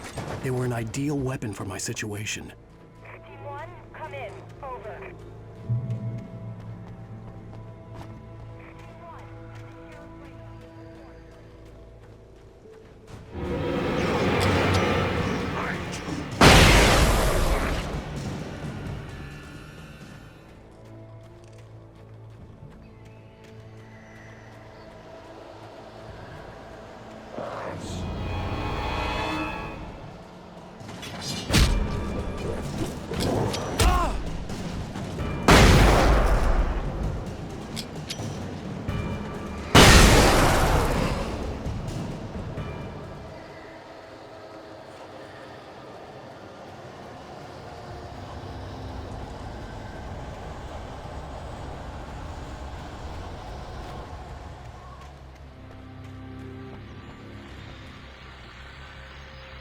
And here's another call. You're on KBF-FM with Pat Maine. It's Milt Peabody, Pat. What's on your mind, Milt? Well, I live near the trailer park, Pat, and there's a big ruckus going on over there. Well, that's just up the road from me, too. What's going on, do you know? I don't know, but there's a bunch of police cars there, lots of sirens, a helicopter buzzing around, and I think I heard some gunshots. Gunshots? Yes, sir, like from a pistol. So can you find out what's going on? Because it's just next door and they're popping off guns there. They're still shooting? No, it was maybe 10, 15 minutes ago. It sounds serious, Pat. I'm telling you, it don't sound like no party. I'm certainly going to give the station a call, Milt. Okay. You'll hear it here as soon as I hear from them. Okay, thanks.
I hope Maine could lend me a car to get to the coal mine. Oh, why, hello, Lorna. What do you have for us? I just don't see why the cops bother with the trailer park. What do you mean? It's a trailer park. Of course you're going to have trouble in a place like that. I mean, what do you expect? The sheriff should be helping us normal citizens instead of wasting resources on those people. Well... Let the trash sort themselves out. I'm sorry, but my granddaddy settled in Bright Falls in 1911. Well, thank you very much for that compassionate viewpoint, Lorna. Oh, here's a little surprise. The famous writer Alan Wake just walked in. Folks, I'm going to see if I can talk him into an interview. Come on in, Mr. Wake. Oh, I'm so glad you could find the time to do this, Mr. Wake. Nowhere to run now, Dan Brown. You back away from me! Don't hurt it! Whoa. Everyone calm down. Put the gun down. We're all friends here, right? Cool your jets, Nightingale. We got him. Judas Priest! What the hell's the matter with you? There's a civilian in there.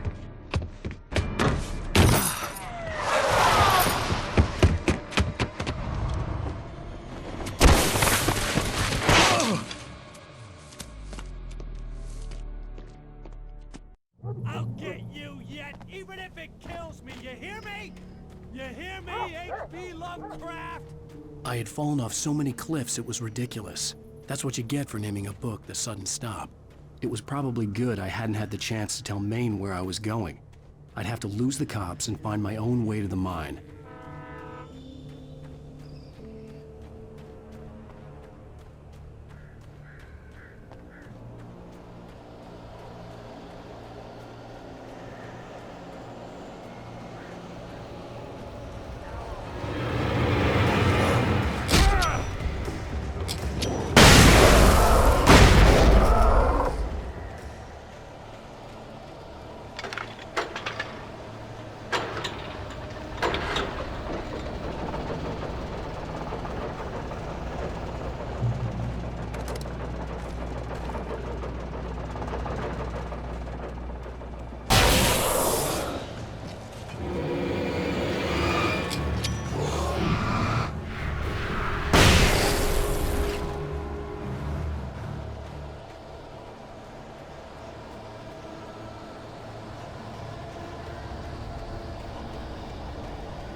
There was no sensible reason for the power company work lights to be here. It was almost as if they'd been left for someone like me to use.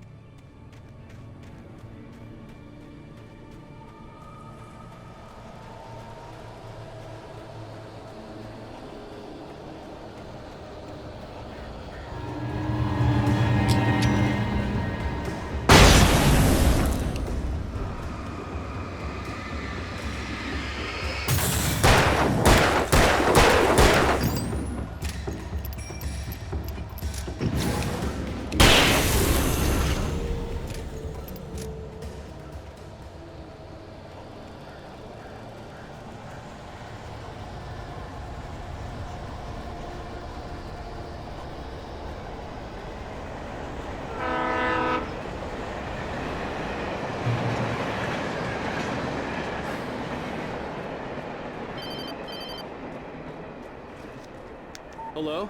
The most stubborn man I've ever met. Alice? Alice? Alan, I'm so afraid. He keeps me in the dark. Please help me. I look at you, Alan, and it's not you. Something else. Looking out from behind your eyes.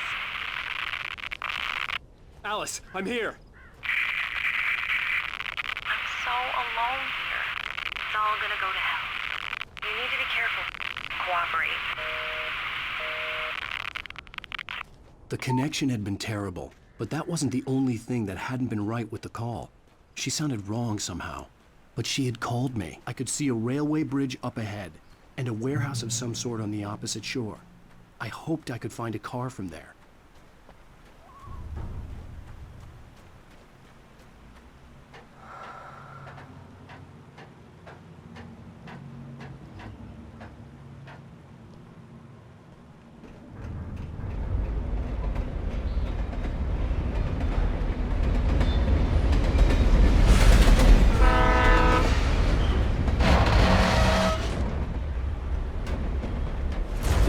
That was pursuing me was growing stronger, and it was taking over every moment.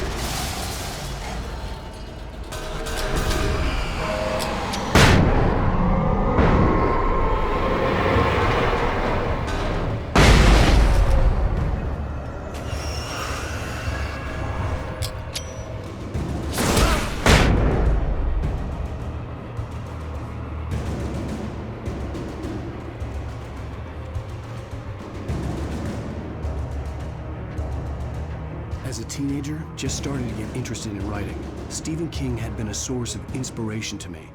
I thought about all the inanimate objects that had come to life in his books. No one is safe in a good horror story. Certainly not the protagonist. That's what makes them fun. This was anything but. The darkness could possess anything, and it was getting closer. Did you call 911?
I had never been this glad to see the sunrise.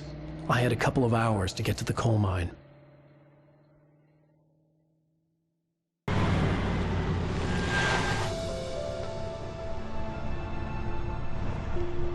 The coal mine wasn't far now.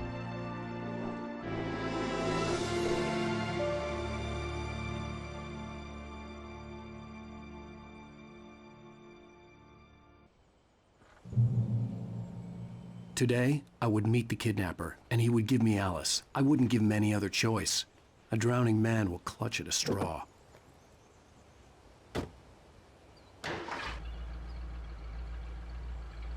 Little by little, without realizing it, I'd come to believe that the story in the manuscript was coming true. The current of its narrative had taken me deeper and deeper into dark waters. Alice had been taken from me. Barry was probably in jail. I was a fugitive from the FBI. The whole world taken over by the dark presence was trying to destroy me.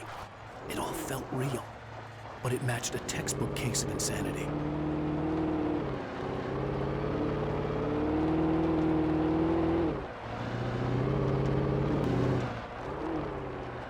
I was early. I was supposed to meet the kidnapper at noon in the main building. The coal mine was quiet. It was a museum now.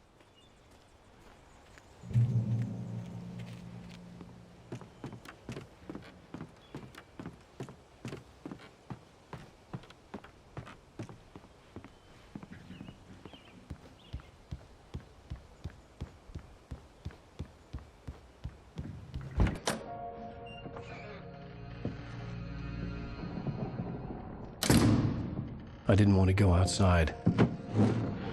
Cops had to be looking for me. The noon sun turned the place into a sauna. The day dragged on.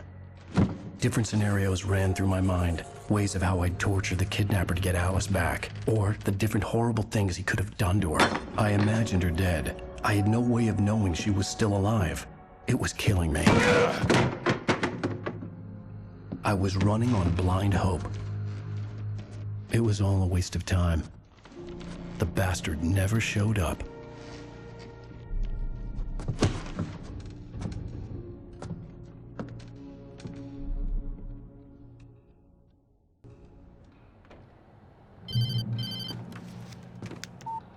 Where the hell are you? Change of plans. You know where Mirror Peak is? It's a big mountain north of where you are. You follow the path from the mine, you can't miss it. There's a lookout point there. I'll be waiting. I'm through being jerked around by You you. want to see your wife alive? Because if you do, you better watch what you say to me. Do we understand each other? I want to talk to Alice. Yeah, and I want the manuscript. Don't keep me waiting, Wake. Hello? Hello! Ah! I'm gonna kill him! I had to get to Mirror Peak. Ah!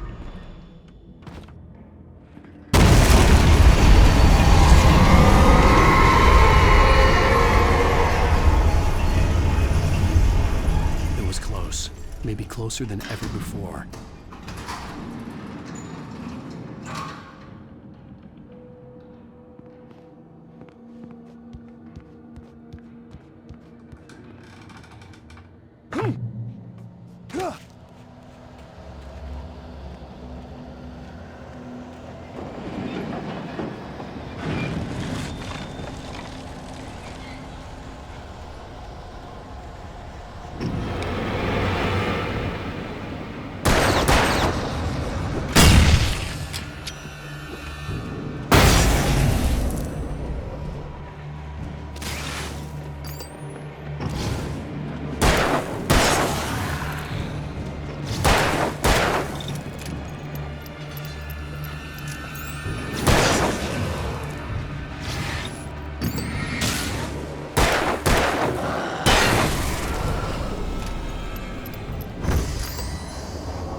The only way to reach the hillside ahead was to go through the building. I had to find a way to avoid electrocution.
There was no way the flashbang grenades were standard power company equipment.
I had no real plan.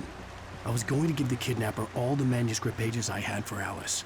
If that wasn't enough, I'd hold him at gunpoint and make him talk.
The dark presence was moving ahead of me in the same direction I was going. A cold feeling settled itself in the pit of my stomach. Was it going for Alice?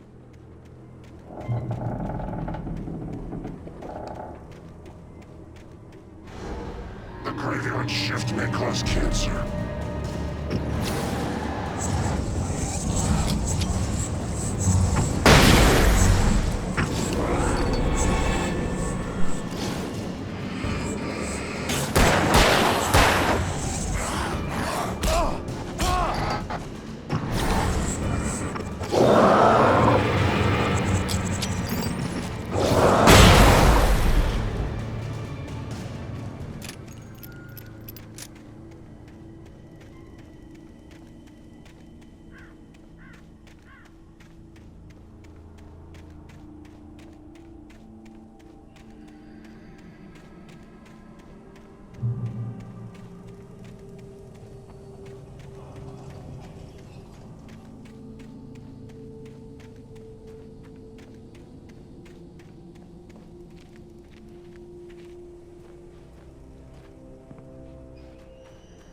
The place was dead, a ghost town.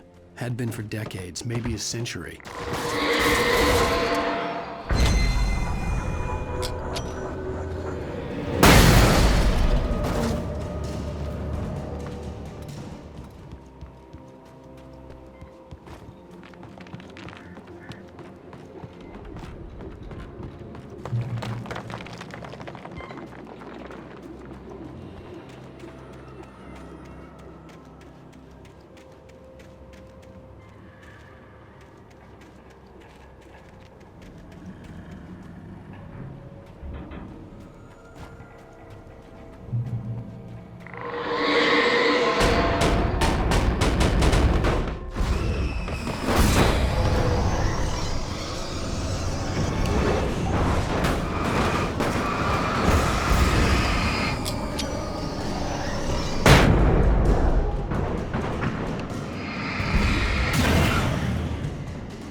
outside of writing is a struggle.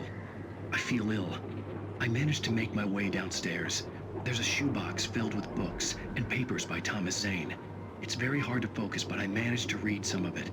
He's a poet, and a good one. He writes of muses and creators summoning fabulous things from a magic lake, using his powers to shape the world of a realm of gods and dreams and demons, dark things that wait for a chance to slip through, wearing the flesh of men as disguise. Zane writes about himself, his girlfriend being taken over by a dark presence, about growing scared of the lake. Zane believes it's a mirror to the gaping void of darkness above, where some Lovecraftian presence lurks. I crawl back upstairs. I'll borrow these things for my story. They ring true. They fit.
I'd have to make my way up this mine shaft in order to go on. Maybe the machinery could help me with that.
could see Cauldron Lake. I thought I could make out the spot where the island and the cabin had been.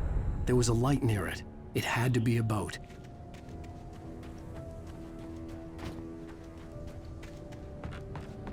I was close now.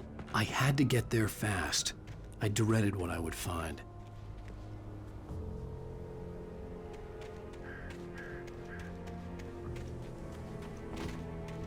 Wait! Are you? Wait! Hey, I'm here! I'm coming! No! Get away! Sorry. Please, lady. The boss didn't know who he was messing with. I didn't know. I swear I didn't know. We don't have his wife.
It was just a nightmare. Alice. There you go, Alan. Hartman. I fell. I had to give you a sedative. Don't fight it. You went through another rough period. What? Right now, it's very important that you stay calm. We don't want you to have another episode. You're a patient at my clinic. Have been for a while now. The shock of your wife's death triggered a mental illness. No, you're lying. You're suffering from various symptoms of undifferentiated schizophrenia. Bastard. It's okay, Alan. Just let go.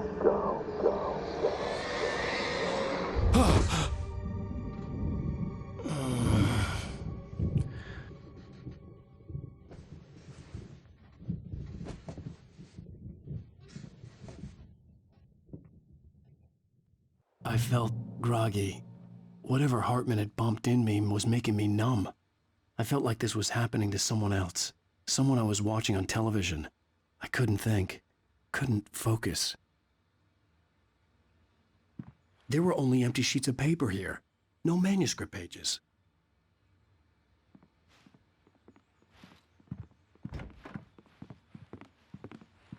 The door was locked. I was a prisoner here. Good evening, Alan. Are we feeling better now? Feeling calm? Yeah. I see you brought your pet gorilla with you. So sure, I'm calm. I get the message. Loud and clear. Quite right. That's the spirit. You're being very brave, Alan. I understand you're confused. I would be more concerned if you weren't suspicious of me. I don't blame you for it. Big of you. Now, why don't you come with me? We'll reacquaint you with my clinic and go over everything you might have forgotten. Little walk and some fresh air? Yes, it will do you good. This corridor is for patients. Most of them aren't here right now. Jack took them out for a fishing trip, except for the ones who are particularly vulnerable, of course. I encourage creativity as a part of the recovery process here at Cauldron Lake Lodge. I specialize in treating artists. I bet you do. Splendid, Alan. I honestly believe we can get this thing under control if we work together. This way, Alan.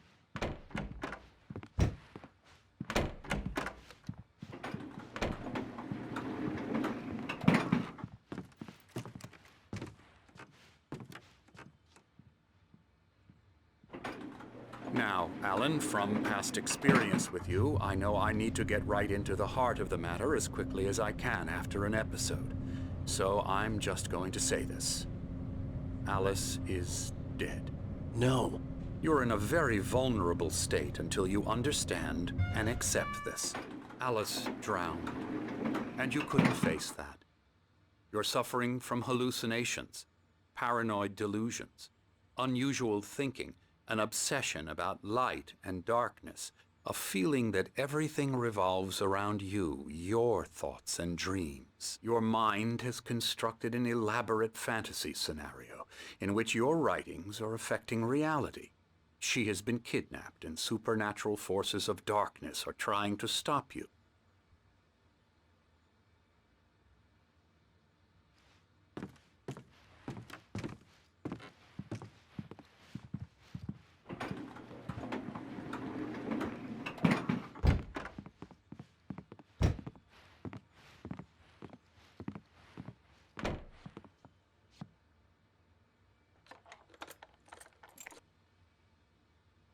We go this way, Alan.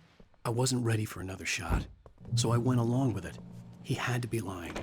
But under the influence of the drug he had given me, I had to fight not to believe his words. It's all in your head. You've been making it up. Apart from the tragic accident with your wife, no one has been killed. Your delusions are just a manifestation of your subconscious mind trying to protect you from the too painful truth. Unless we fight the fantasy, it will return. I know the instinct is to resist me, but think about it. Doesn't this make far more sense than the insane supernatural conspiracy you have concocted in your mind? You're a skeptic by nature, Alan. We both know this.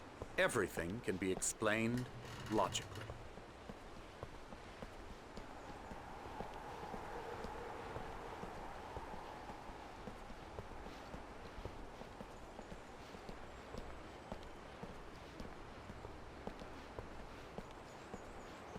I never get tired of this view. Very inspiring, isn't it? Cauldron Lake spread below us. I could see Mirror Peak on the other side of the lake. I thought I could make out the spot where Diver's Isle had been when I arrived with Alice. Now there was nothing but waves. It seems there's a storm coming.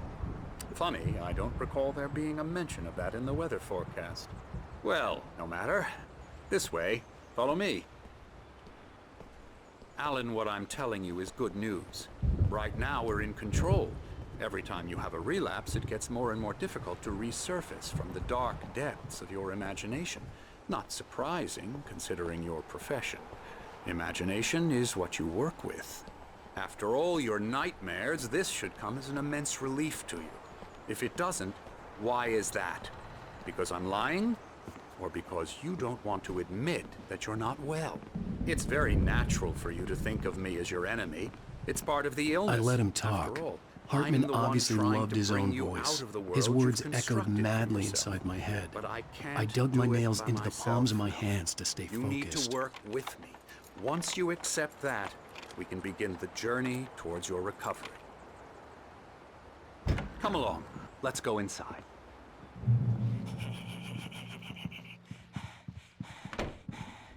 Here's the entrance to the office wing. That's for staff only.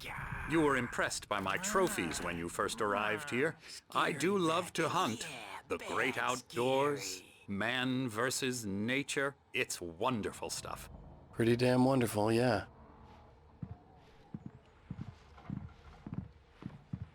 Scary, scary, scary.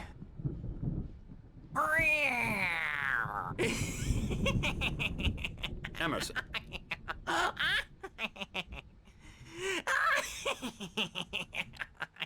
I'm a real bad dream, mister. You should be afraid of me. Don't want to run into me in the night, that's for sure. Please, Emerson. Mr. Wake is confused enough as it is. Yeah, you'd like me to go away so you won't be scared. But you can't just decide what kind of dream you have or when you have it. Emerson. Okay. Sorry.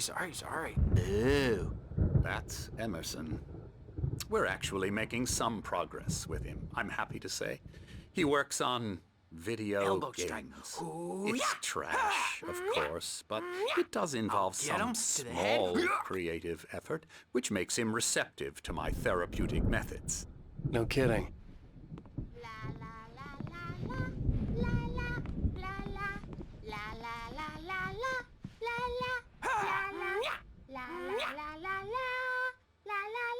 Come, Alan. This way. Now, you might have noticed the typewriter in your room. You've been writing as a part of the therapy. As soon as you feel up to it, you should continue.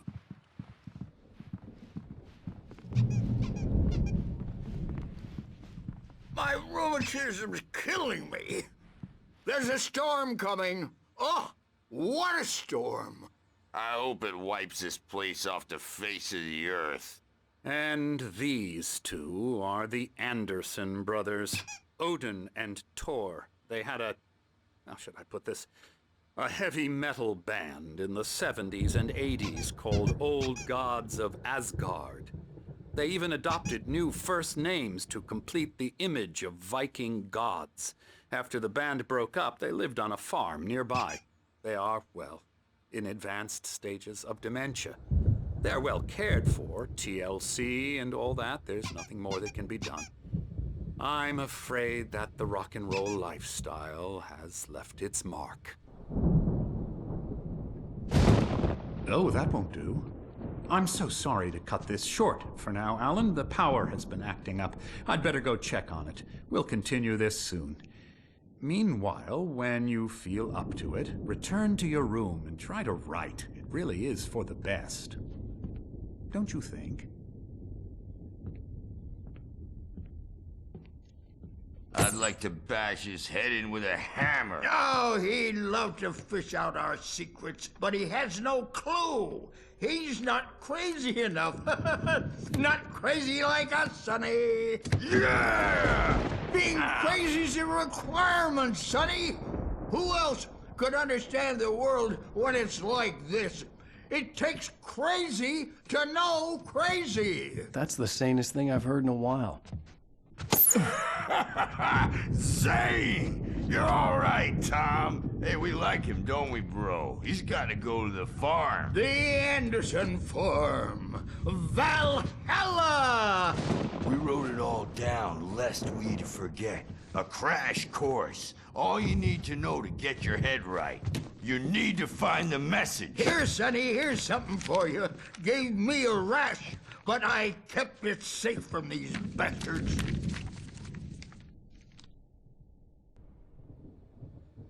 My head was clearing up, or according to Hartman, I was sinking back into the fantasy.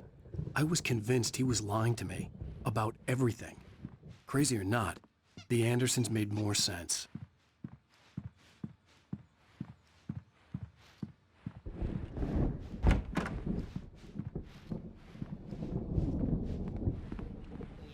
Good thing he's not overreacting or anything.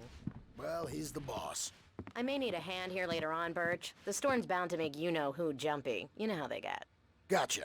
The doc's got me looking after Wake here, but holler if they get too rowdy. I'll do that, Birch. Hey, Wake, why don't you humor Dr. Hartman and give the writing a shot, huh? Typewriter's in your room. You can get to your room by those stairs, Wake.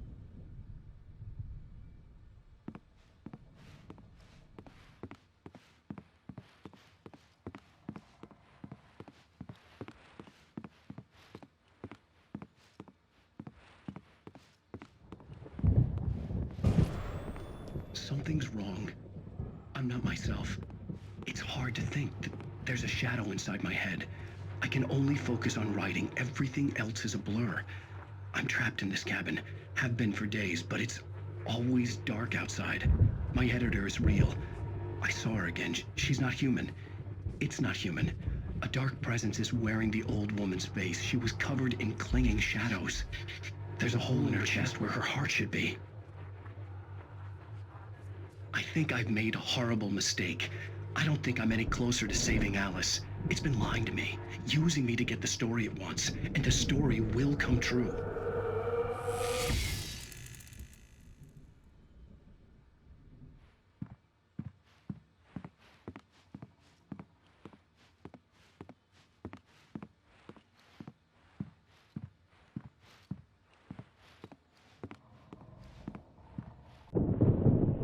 The white glare of the blank page in front of me hurt my eyes. My hands began to shake uncontrollably.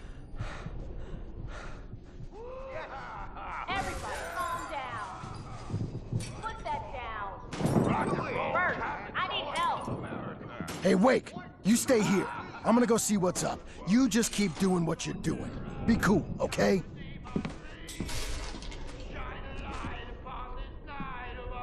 I didn't know what the chaos was all about, but it could be my only chance of getting out of here. Hammer's up. Here's a friendly poke from Mjolnir, wench. Oh, afraid of the crazy brothers, are ya? Not so weak now, are we? Well, things are unraveling fast, aren't they? Sinclair looked bad. That wasn't a love tap. The crazy old fart hit her hard. If she was one of Hartman's goons, she had it coming. I had to get to Hartman's office. He had taken all my manuscript pages. That's where he'd been keeping them.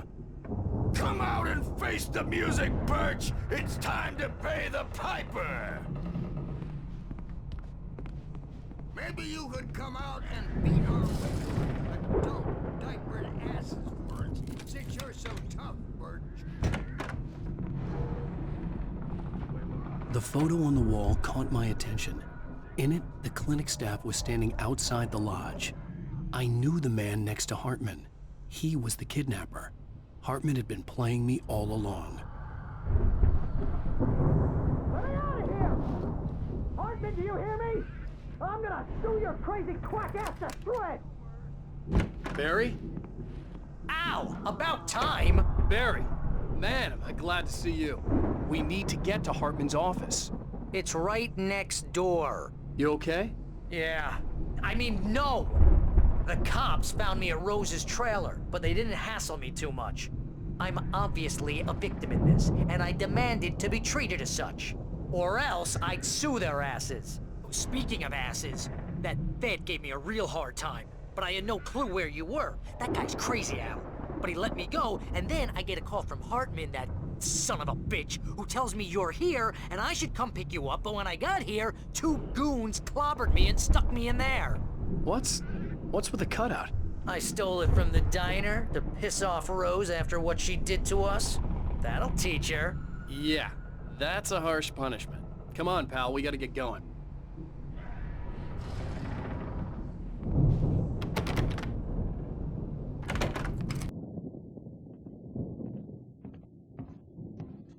These were all the pages I had on me. And more.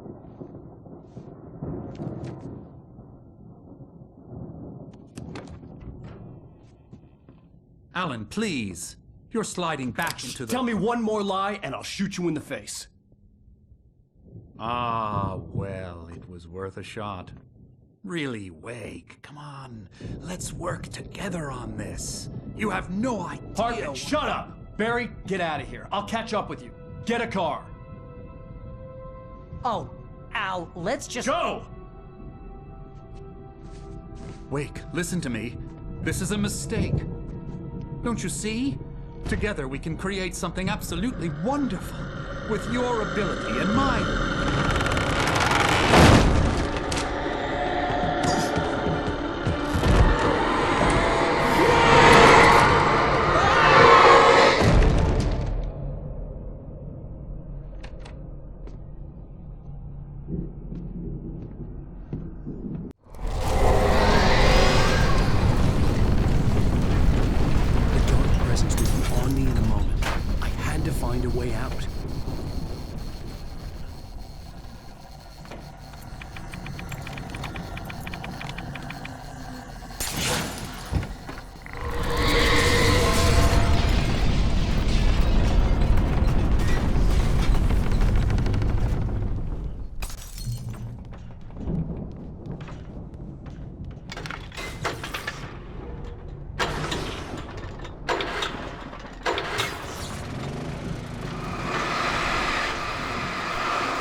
trailer, but the gate's locked. You're gonna have to go through the hedge maze over there.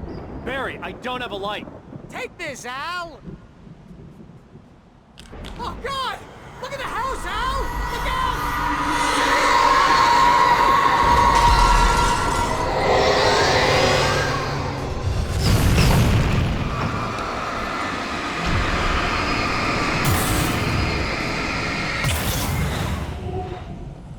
Oh, geez, Al!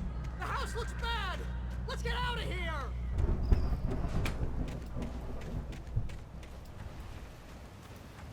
Al, hurry up! I can hear those evil guys moving around!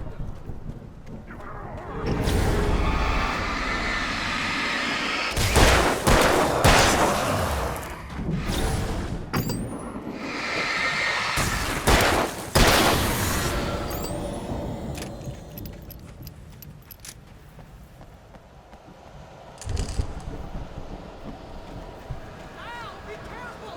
I can see them moving around! They're coming for you!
On the channel, we'll turn it off. We don't want any fighting. It makes people sad. You get 2 pills in the morning, and then you'll be nice and calm all day long. You get 3 pills in the evening. And then you survive.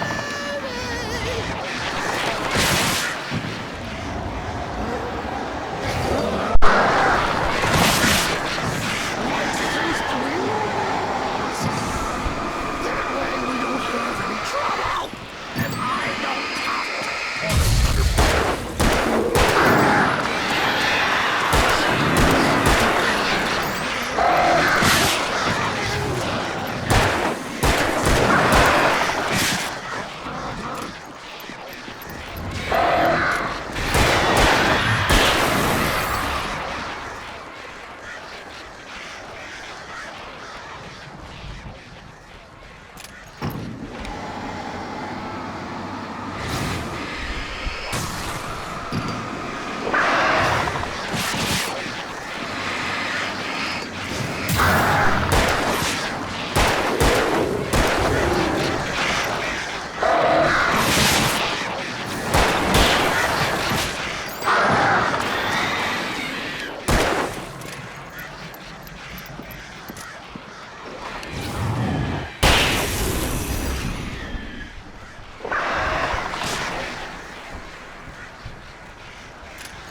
let's get out of here. Can you open this gate?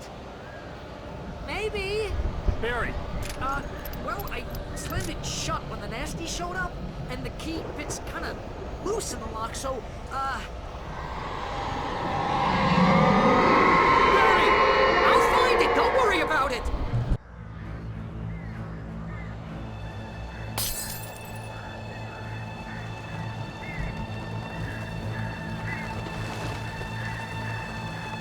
Hurry up, Barry! I'm on it! I'm on it!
Tell me we're headed for the nearest "You're now leaving Bright Falls. Come back soon" sign. We're going to the Anderson farm. I knew you were gonna say something like that. You know what? You owe me big time for this. When this is through, if we make it, I don't care what anybody says, I'm done with darkness. You're gonna buy me a tanning bed as a gift, and I'm gonna live in it.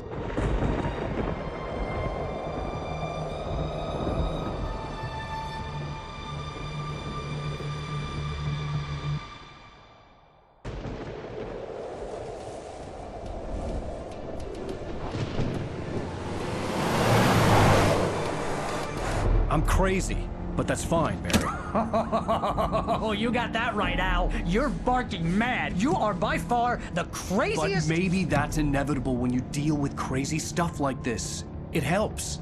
This is happening, Barry. Alice, they never had Alice. She's trapped in the darkness at the bottom of the lake, but she's not dead. Al, how can you know that? I know, Barry. I can— Al, No, listen. I can bring her back. I can find her. There's something special about this place. The lake, it does something to the works of art created here. It makes them come true. But there's a catch. The dark presence, whatever that thing is, twists it to its own ends. That's why all of this is happening. It's using my manuscript to take over everything. Al, I believe you. It happened to Thomas Zane before, it happened to the Andersons. I believe you. Crazy or not, you're not delusional. Weird shit's going down. That's a fact. I'm on board, man. I'm with you. The Andersons knew about it, but they were too far gone to tell me with all the drugs they were on. But they wrote it down. There's a message somewhere at their farm, Barry. We just need to find it. Look out!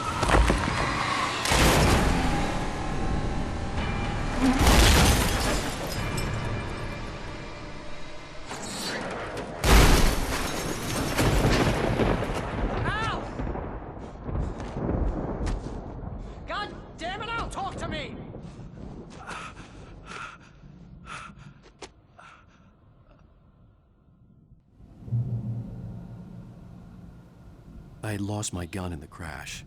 Barry was nowhere to be seen. Barry! Barry! Oh, man, you're okay! Jeez, it's good to hear your voice! I was trying to get out of the car, but the ground gave way! Man, what a drop! Don't worry, your cutout is fine. Forget that! Are you okay? I hit some bushes, didn't get a scratch! There's no way you can climb down, though! It's like a sheer wall! Al! There's something moving down here! Barry, it's a taken! Use a flare, Barry! Oh, yeah! Barry, are you alright? I'm good, Al! I'm great! Guess you never messed with anyone from New York City before, huh?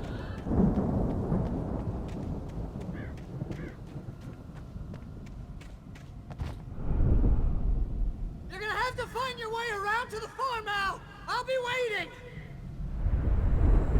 Barry, just wait for me, okay?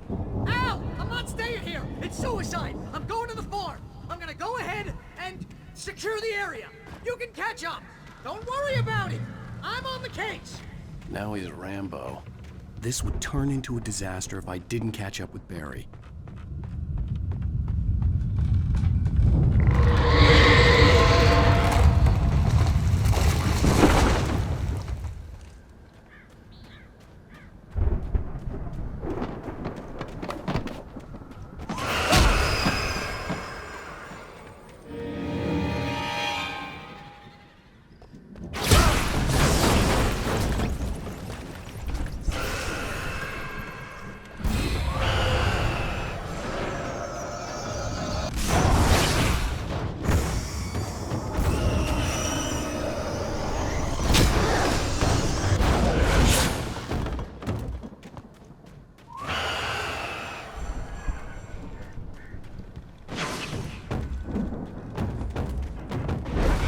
Crawled over the gate. I needed a light to destroy them to get through.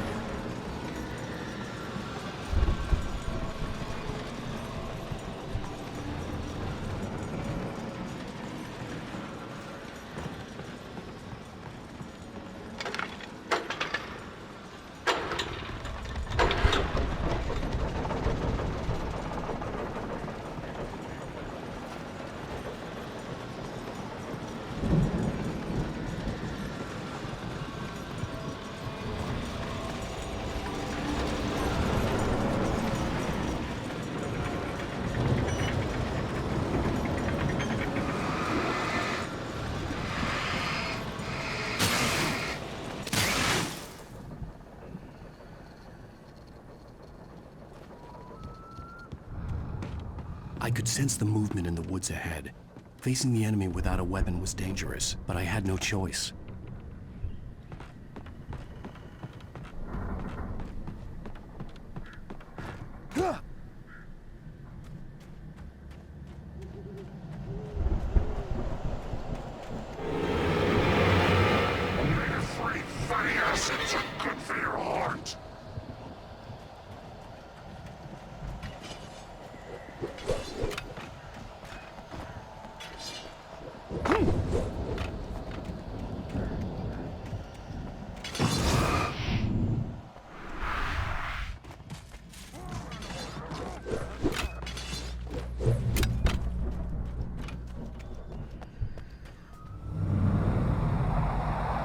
A car was driving away from the farm, headed in the same general direction as I was. For all I knew, it was Barry, caught in the consequences of leaping before looking.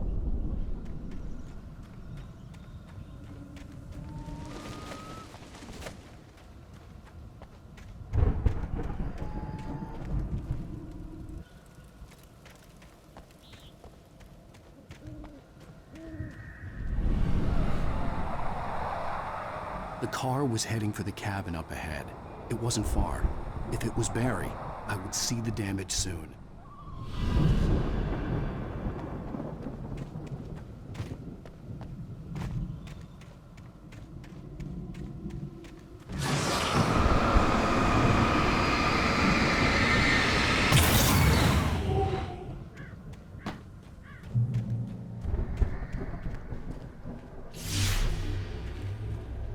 I'm trying to deliver each page to the right time and place. I'm trying to show you how the story goes. I had seen glimpses of the light before. I had seen it in my dream. It was a strange spaceman or a diver in a bulky suit. He was the one who'd been placing the pages on my path.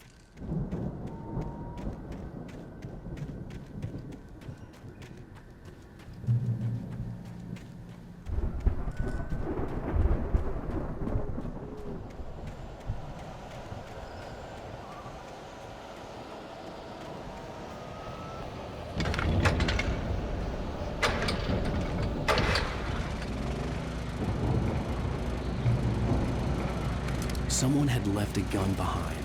Now I had a fighting chance of reaching the farm.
I could see the car, but there was no sight of the driver.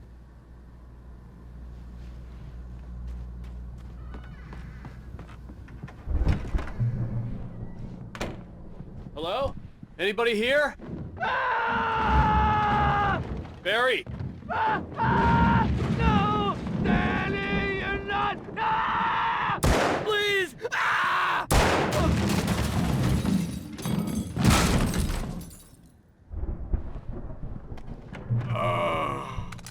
I know you.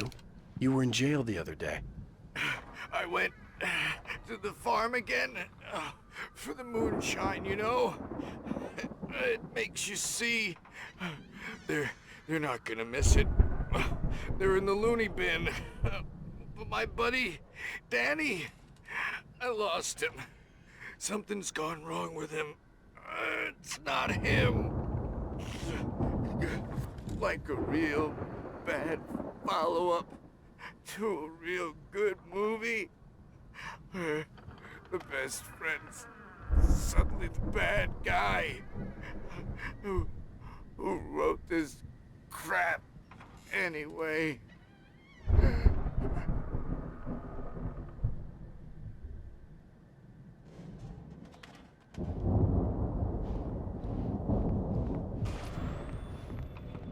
I've run through every possible course in my head.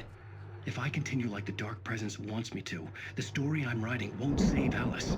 It's a horror story, and it's going to kill her, and me, and everybody in this town. No one will survive. Darkness will consume everything. This is what it's wanted all along. It will be free, unstoppable. It used Alice to get to me, dangled her in front of me to keep me going. It was never going to release her. I'm going to change this. I'll escape. I've written myself into the story. I'm now the protagonist. This feels like a terrible risk, but it's the only way to save Alice.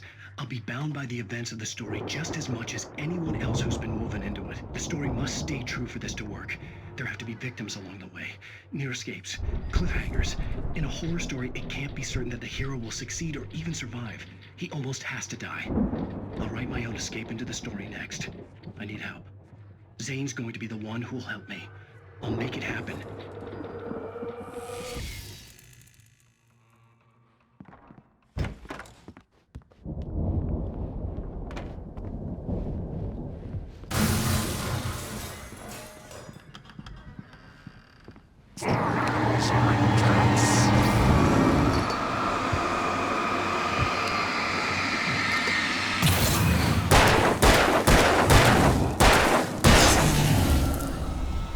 Let me guess. Danny, huh?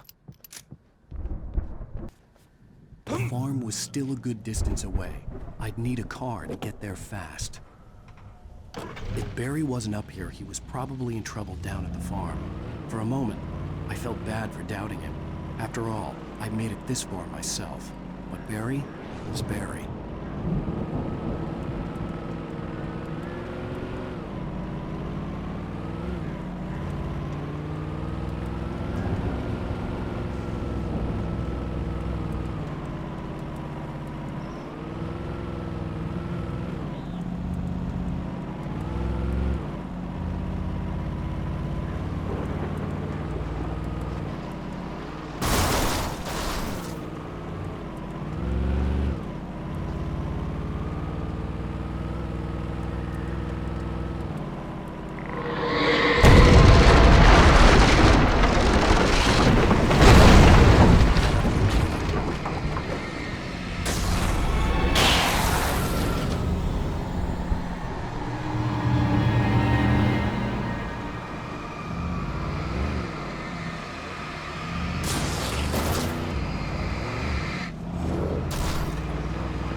I'd known the brothers used to be some kind of rock stars, but it hadn't really sunk in until I saw the stage.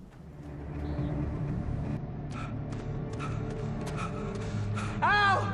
Run! Incoming! There's too many of them!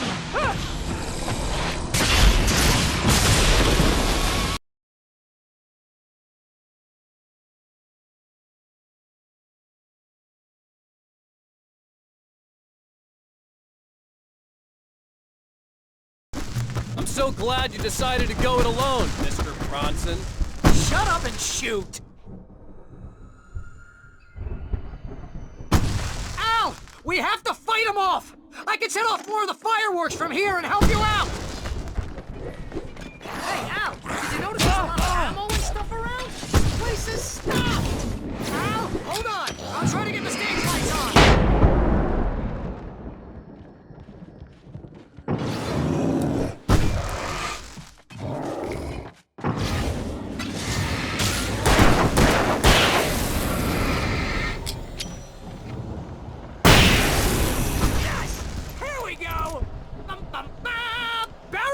To the rescue!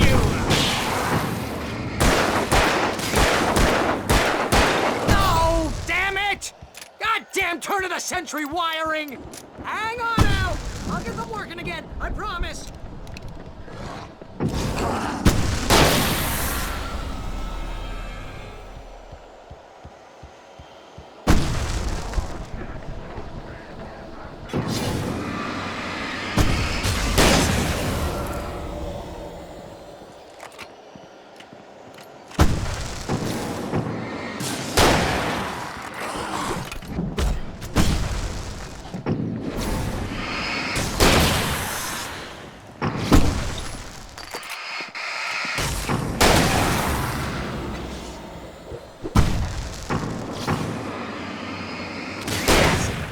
Stay in the light!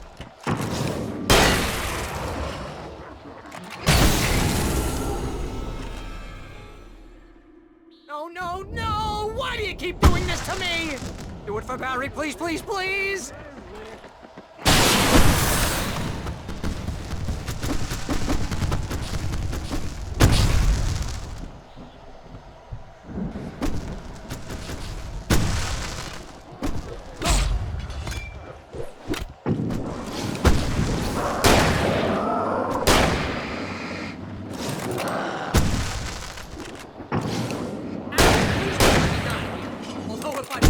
This is pretty much how I always wanted to go out. Rock and roll! Woo!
Bright Falls, rock and roll capital of America.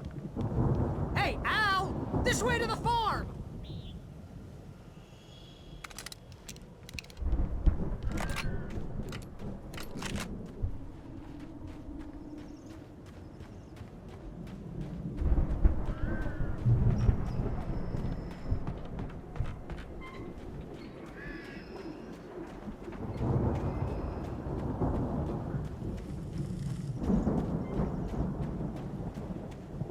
see, bestseller. No reason to worry. Your cutout's good as new, right where I left it.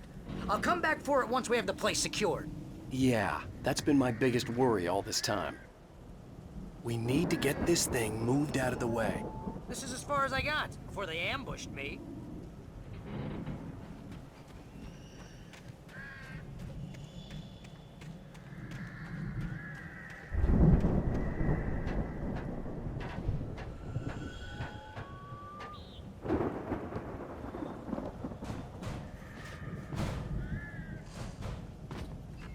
I think Alan Wake here has something to say. What's that, Al? Ooh, I'm Alan Wake. I'm always right about everything. And if I don't get my way, I'll sulk all day long. I'm always intense and moody. It makes me very attractive and mysterious. Right now, I'm just standing here because I need my best friend Barry to carry me. But that's okay. I can just take him for granted. I think I see what you did there. Yeah, it was pretty good. You want me to do my imitation of Barry Wheeler? No? Thought so.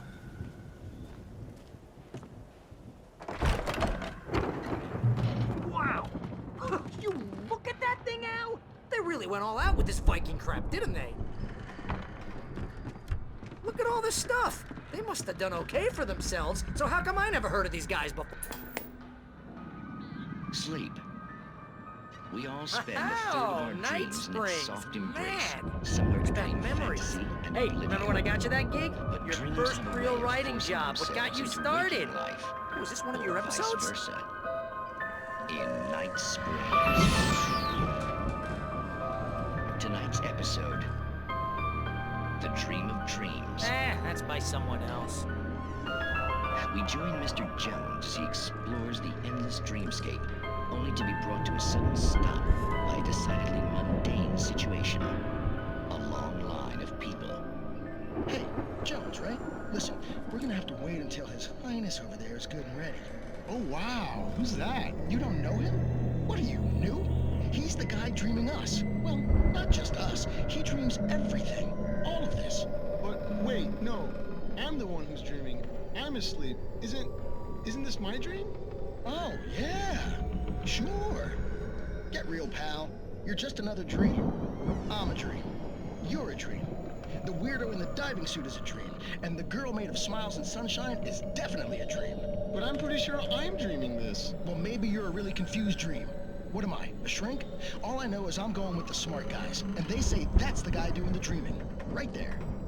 I don't know what that means. It means we keep him happy. No sudden falls. We make sure he has his clothes on when he goes out in public. No chases where the monster is nipping at his heels and he runs like crazy, but his legs don't seem to get him anywhere. None of that. Because if he wakes up in a cold sweat... Oh... Yeah, precisely. So we wait till he wants to move on, keep things nice and calm. Hey, something's happening here. Yeah? What's that? What? Can't you hear that? Oh, God help us, it's an alarm clock. Oh, it's you, isn't it? Please, man, I got a wife and kids. Please don't wait.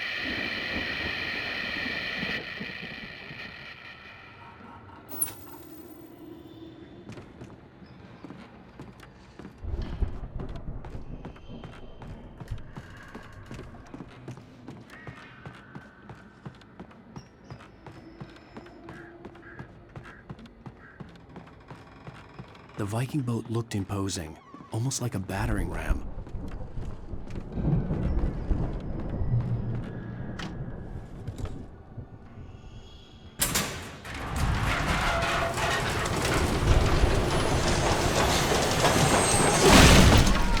Good going, Al!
think we can make it through here, Al?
Wow!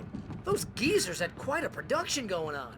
Ooh, you know what, Al? If we make it through this alive, I'm gonna start representing them. Yep, sell this stuff online, maybe get a reality show going, release a new single. Good luck with that, pal. Hey, you find us a way out of here, okay? I'm gonna take a closer look at this stuff.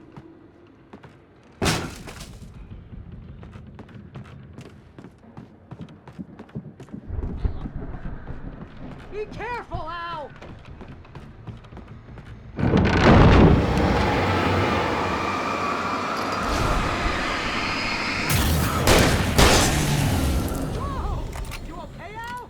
I'm good. Keep your eyes open, okay?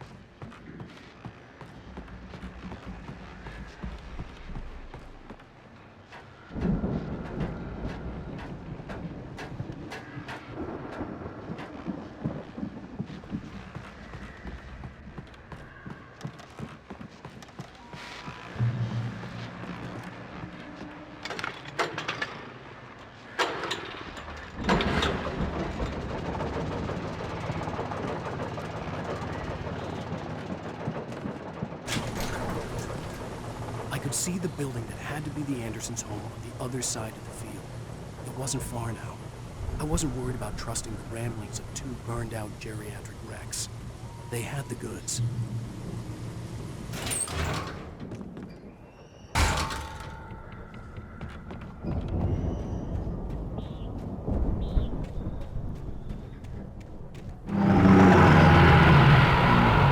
You've got to be kidding me.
Al? Is that you out there, buddy? Yeah, it's me. Hang on. Hey, let's go, man.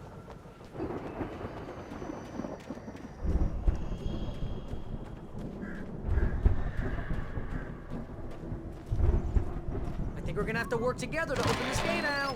Looks pretty heavy. Hey, I think that's the farm on the other side of the field. We're almost there. This farm is a crazy place for crazy people. We should feel right at home then.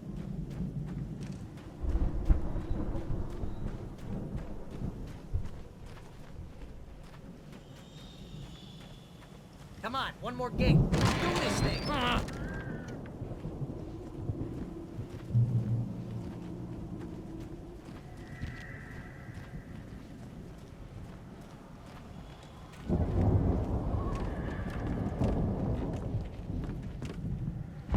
The lights are out. I guess we better check the fuse box. You know, this place looks kind of lived in. I thought the Andersons were in the booby hatch. Yeah, I don't think they keep too close an eye on them at the clinic. They seem to slip away a lot so they can get wasted. No kidding. Those guys sound awesome.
Alice, I'm coming.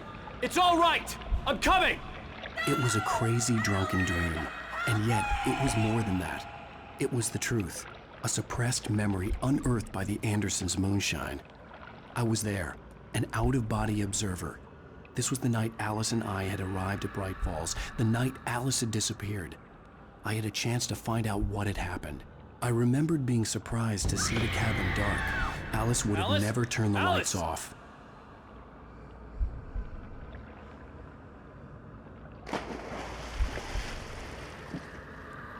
I remembered thinking I caught a glimpse of her form underwater, sinking into the darkness. Diving after her was the last vague memory I had of that night. After that, the next thing I could remember was waking up behind the wheel of the crashed car and finding the first pages of the manuscript.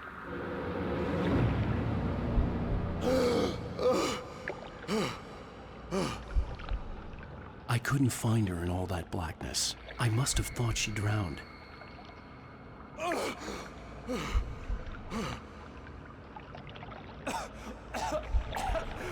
Alice! Jagger had Alice, and so she had me. Alice!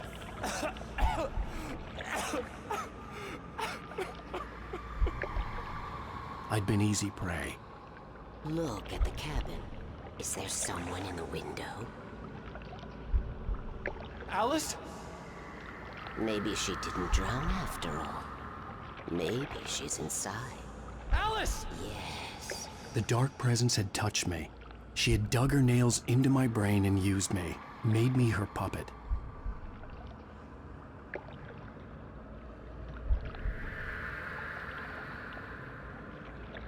She must be here somewhere.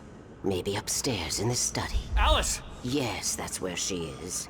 You can apologize. Alice! You'll laugh at the whole thing together and put it behind you. Alice? She's not here. You were foolish to think so. No, she's dead. She drowned. No, no, no! It's your fault your wife is dead. You are guilty. All she wanted was to help you right. You killed her. Ah! Oh, hush. There's still hope. Cauldron Lake is a special place. Here, you have the power to change things. She wanted you to write. I will tell you what to do.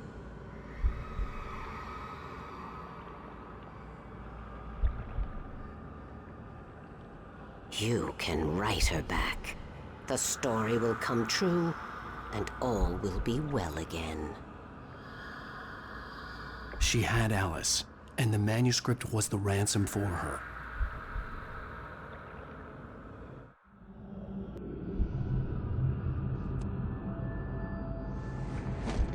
Yes. All right. I'll fix it. I'll bring her back.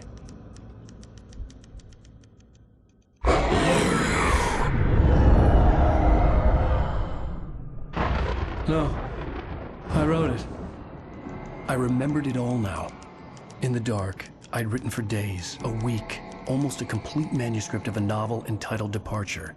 Jagger had been my editor, whispering in my ear, making sure that the unfolding story would make her more and more powerful. I thought I was saving Alice.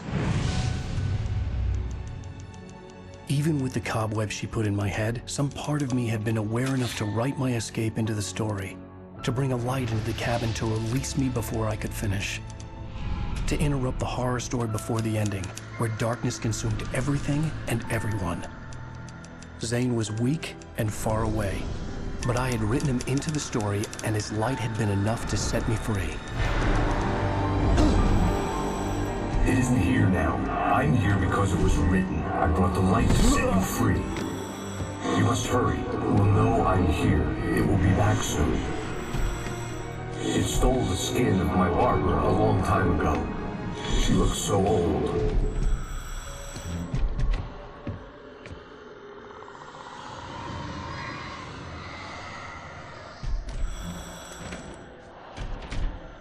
I had woken up, confused and groggy, my mind consumed by darkness and fear. All I could do was to escape.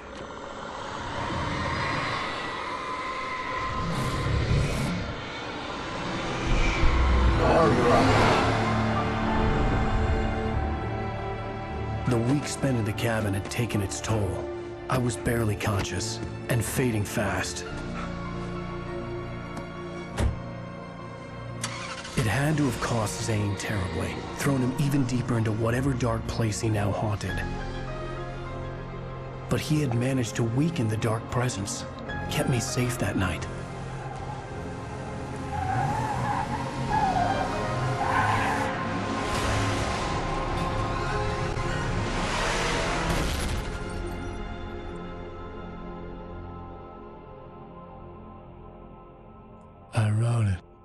It's my fault. That's right, James Joyce. It's your fault, and you're gonna pay for it. Well, we're expecting a record crowd from the neighboring counties. Naturally, we hope to break the record set by last year's Moose Fest in our neighboring town, Watery. Ladies and gentlemen, some people have asked me, what's the big deal about Deer Fest? And I think that this sums it up. It's about friendship and community. We've got a great party coming up, but let's try to hold it in until tomorrow and get through the night in one piece, all right? I have it. Someone will come for it when the time is right. Thomas said so. He wrote it. The key is insurance. It's my job to keep it safe. Safe in the light. Always in the light.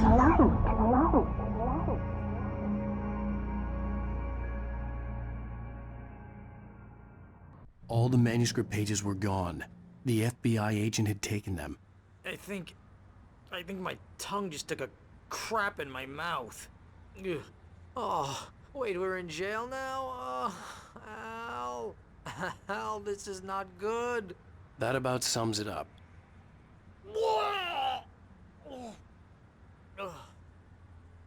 Oh, I am never drinking again. I need to talk to Weaver. She's the one in the song. The Lady of the Light. What, the crazy lady? Ugh, whatever you say, Al, but we're stuck here. They're not you gonna... haven't even interviewed Wake. I had some reading to do first, Sheriff, and let me tell you, it was an interesting read. Well, I've got you now, Raymond Chandler. It's all here. All the evidence, including conspiracy to murder a federal agent. There's no way you're walking out of here. You hear me in there, Bret Easton Ellis? Huh? Agent Nightingale, I want to talk to your superior. Well, we all want things, Sheriff. I wanted my...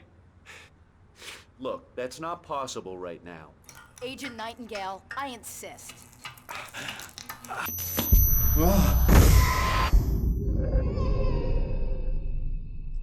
Wake, what's wrong? Lady, are you stupid? It's a trick. It's an obvious trick. Okay, I've had enough of this crap. Wake, I'm gonna trust you with this. You're joking. Agent Nightingale, your opinion would matter more if you were sober and if I actually believed you were here on official business. Whoa! Get back in the cell, Stephen King. The only way you're leaving this place is over my dead... Wait a minute. I know this... Oh my God! Light. We need light. It's the only way to fight this thing. In my office. I've got your things there. Follow me. Oh man, we're sitting ducks with the lights out. Stay cool. I can get the emergency power on.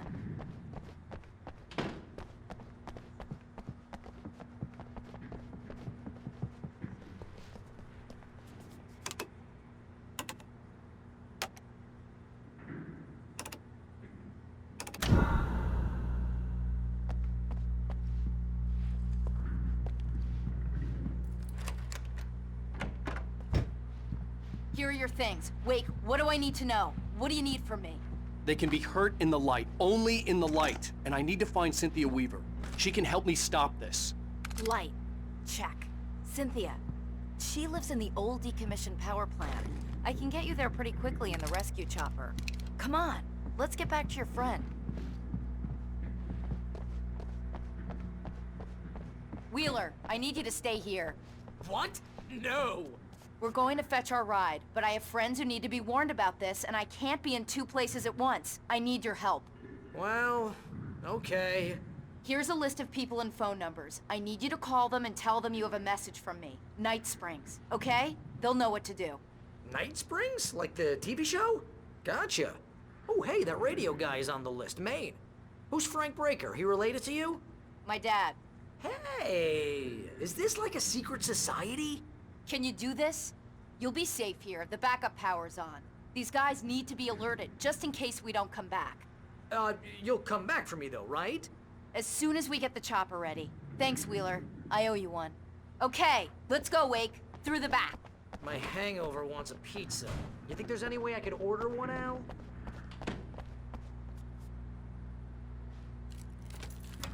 Hello, Mr. Breaker. This is Barry. Oh, hell. Whatever took Nightingale must have broken the gate controls. We can't reach the gate's control box from here. We need to get to the other side over the rooftop. I'll go. I'll open the gate for you once I'm across. You stay here in the light and cover me, Sheriff, okay?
Hey, Sheriff!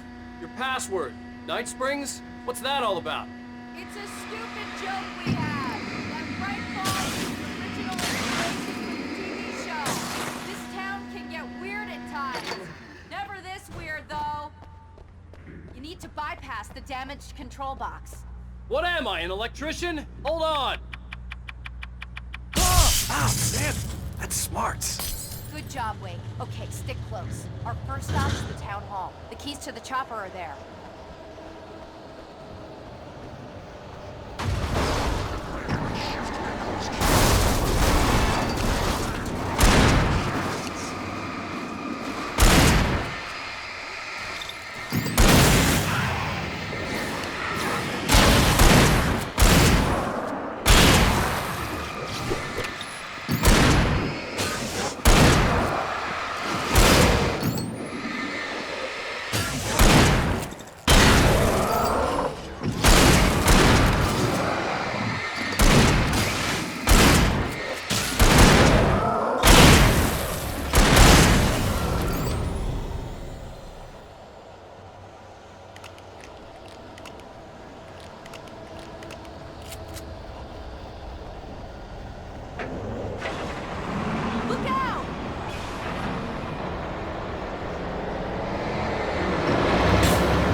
I thought New Yorkers were rude.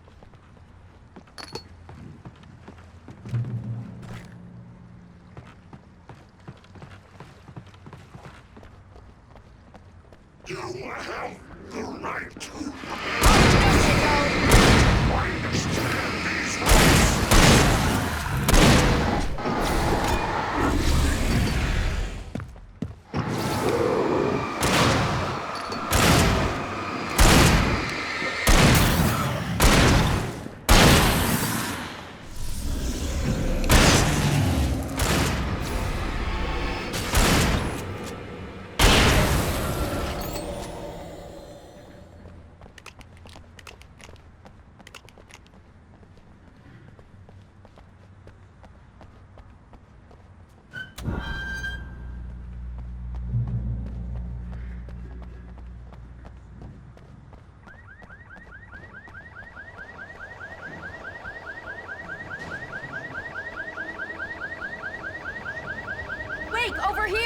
There's Lake!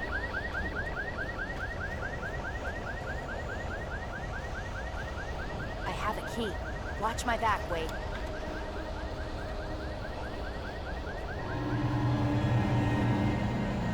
It's an ambush.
Let's go, Wake.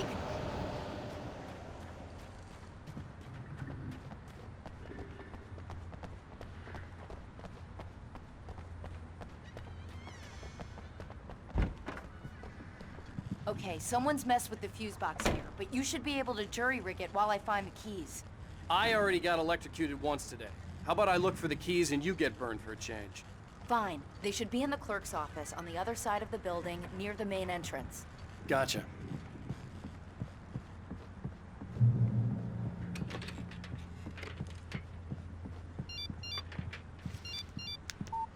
The message was from Barry. He was getting worried at the station. He wanted us to hurry.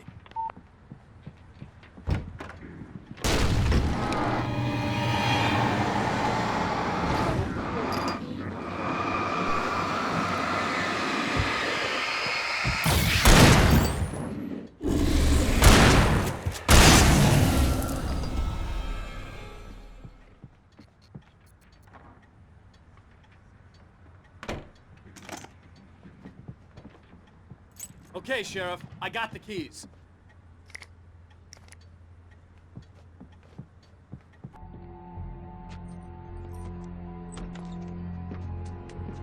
Barry? Why isn't he inside? Oh God! Oh God!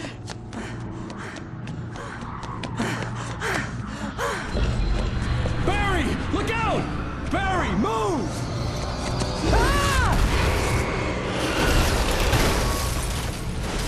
Barry! He made it inside, Wake. He's okay.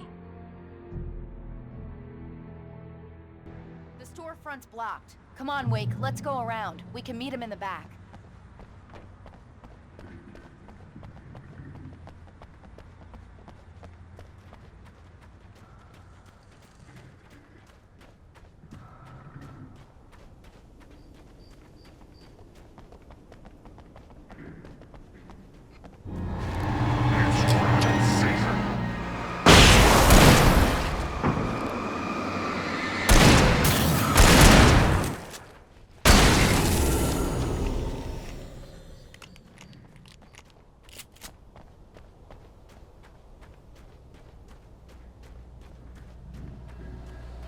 We can make it through the bookstore. Wheeler should be waiting for us in the backyard. Get the hell down or I'll call the sheriff.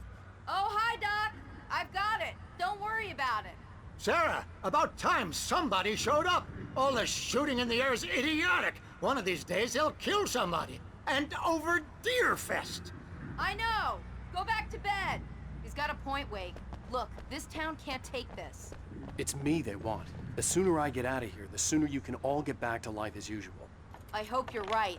Come on, let me get this door open. Wait, you got the keys to the bookstore? Perks of being the sheriff. A girl needs to get around.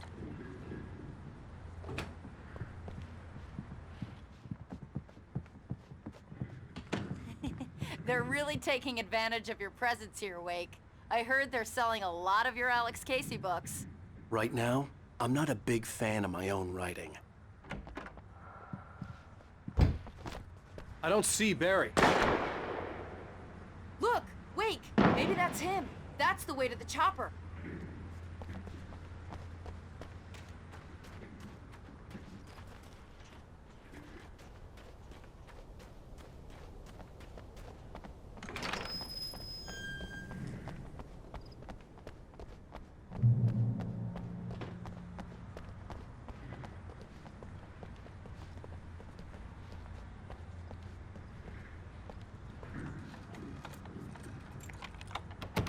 I'm gonna give Pastor Howard a piece of my mind about this lock. Ugh! I told him to get it fixed.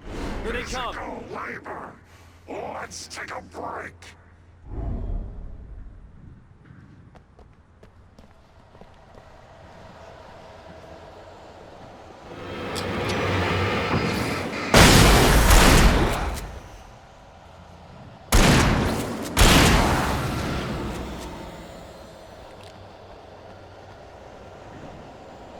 Omega-3 fatty acids are good for your heart.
Okay, it's open. Let's go, Wake.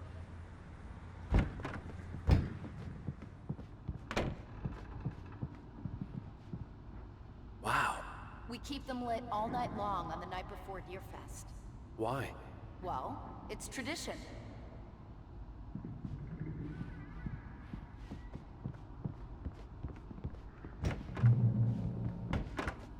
We're almost there. We'll have to go through the basement to get to the parking lot. Yeah, there's no way going through the crypt will turn out to be a bad idea.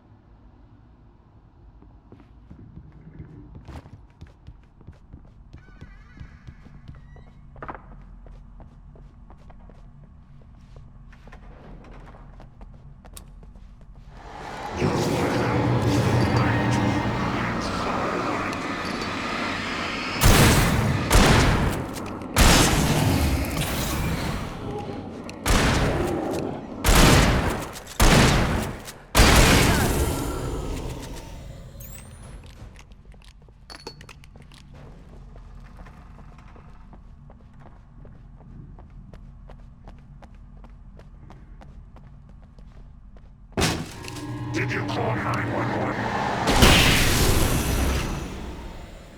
Guess that one saw the light, huh? You didn't like that one? A tough audience. Well, I got plenty more. What are the Christmas lights for? Protection, man. Like garlic against vampires. Vampires. The helicopter's just across the parking lot and up the hill. Come on!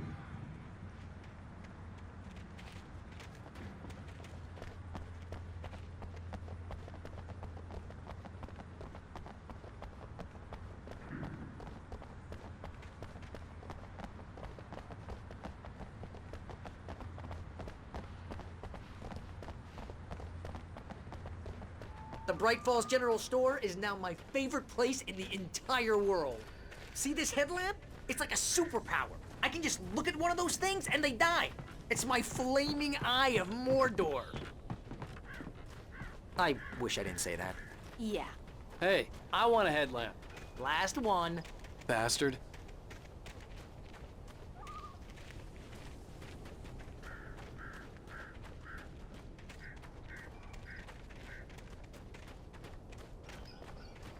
When someone throws a damn school bus at your head and you're about to take a helicopter ride with someone who may or may not have a pilot's license, you're cleared for departure to Night Springs.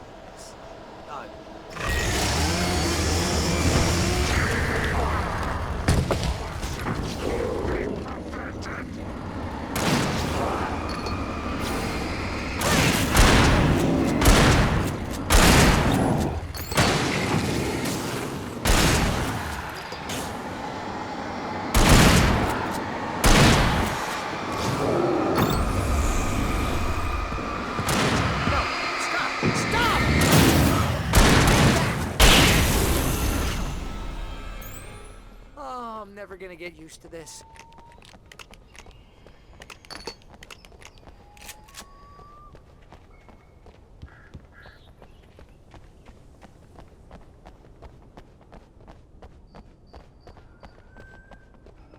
The helicopter's just up ahead. I'll need a while to prep for takeoff. Don't take too long. I want to get out of here.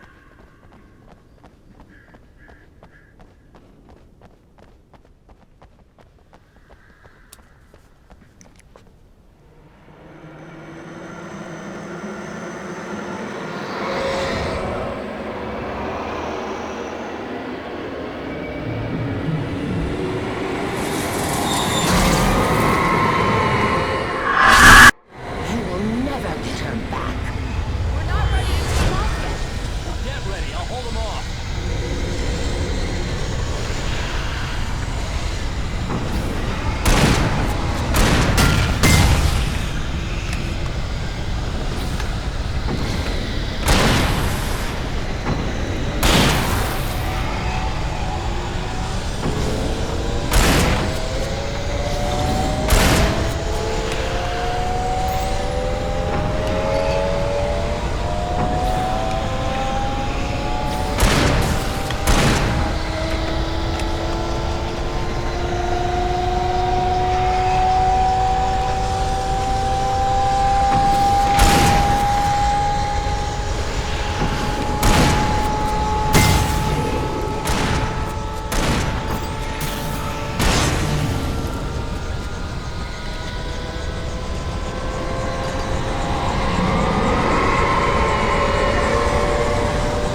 into this. Just get me to Weaver, Sheriff. You're taking a big chance on a local crazy lady, Al.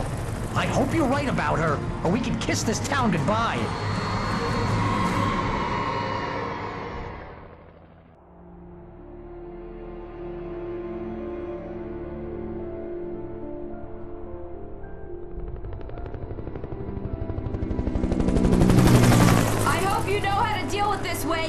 I guess you New Yorkers are used to rough situations like this. Right. The city's a war zone. King Kong, mutant alligators, and Alex Casey shoots the place up every weekend. Look, I never even carried a gun until a couple of days ago. Well, my dad used to be a cop there. Tells some pretty wild stories. Stuff like this? No, just normal bad stuff. Kinda like your books, Wake. I used to tease Dad that he was just like Alex Casey. You've read me. Oh, sure. You're a pretty good writer. A little heavy on the metaphors, maybe. Nobody's ever said that before. We're coming up on the power plant. See the lit building over there? And that's the dam further up the river. I can't land here. I'll take her down the road across the river. Just get me there, Sheriff.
power plant glowed in the night.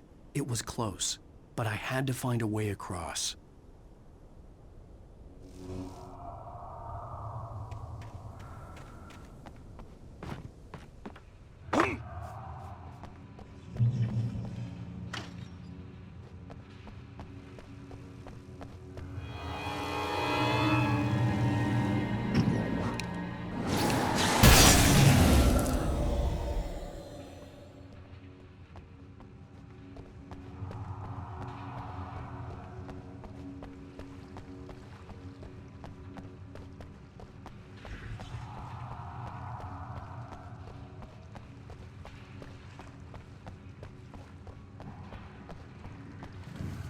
Monsters are skilled professionals.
butterflies that dream of being men. Such philosophical concerns are by necessity abstract. And yet, some of us can find concrete proof of the nature of our existence in Night Springs. Tonight's episode, an absence of creativity. Hello, Martha. What did you want to show me? Oh, Lydia. Thank God you're here. Please, it's in the basement.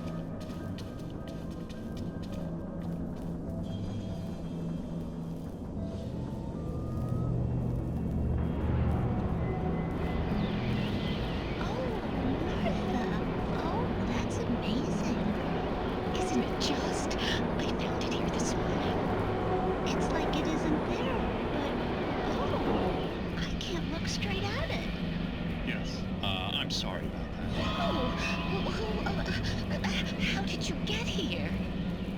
Well, I'm trying to work. Did you put this thing here? In a way. To be more precise, I put everything here but that. Really? But what is it? Oh, I guess the temptation is to call it a hole, but it's really an absence, a profound lack of reality. In Martha's basement? Yes, it was doing so well, too. I came up with 2 old ladies and put something really weird in the basement. It was a great start, but I'm completely blocked now. I can't imagine what I was up to. Well, surely it's just an ordinary basement. Is it? Why did you call your friend here, then? Well, I don't know. Oh, well. Couldn't you just ignore it? Oh, no, I couldn't do that. It would probably turn into a plot hole. Might be one already. Could sink the whole enterprise. Oh, my. Listen, ladies, not to be rude, but I'm really not at all sure where I'm going with this, and you're just not helping. You should just go back upstairs for a cup of coffee while I try to figure out what I'm up to. Well, if you think that's best. Maybe I should just stop here. Or is that too moronic? Is that too moronic? Indeed. Who can tell? It's a fine line between the stupid and the sublime. Night Springs.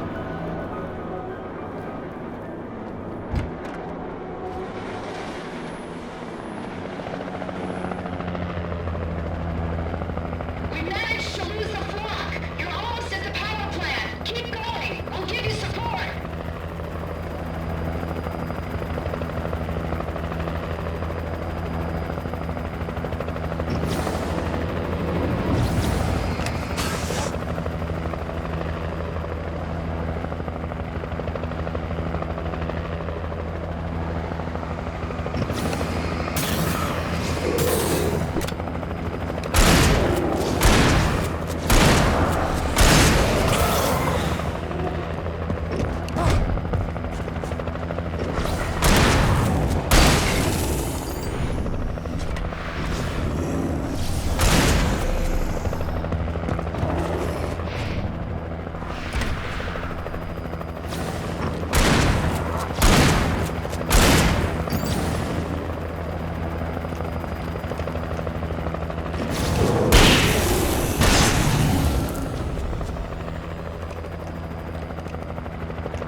recognized the logo on the power plant sign. I'd seen a version of it painted all over the area, signifying hidden caches of supply.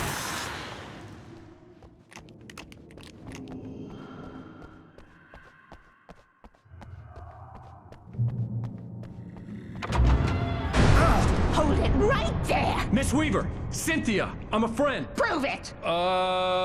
You knew Zane! Thomas Zane! You're the Lady of the Light in the song! You can help me!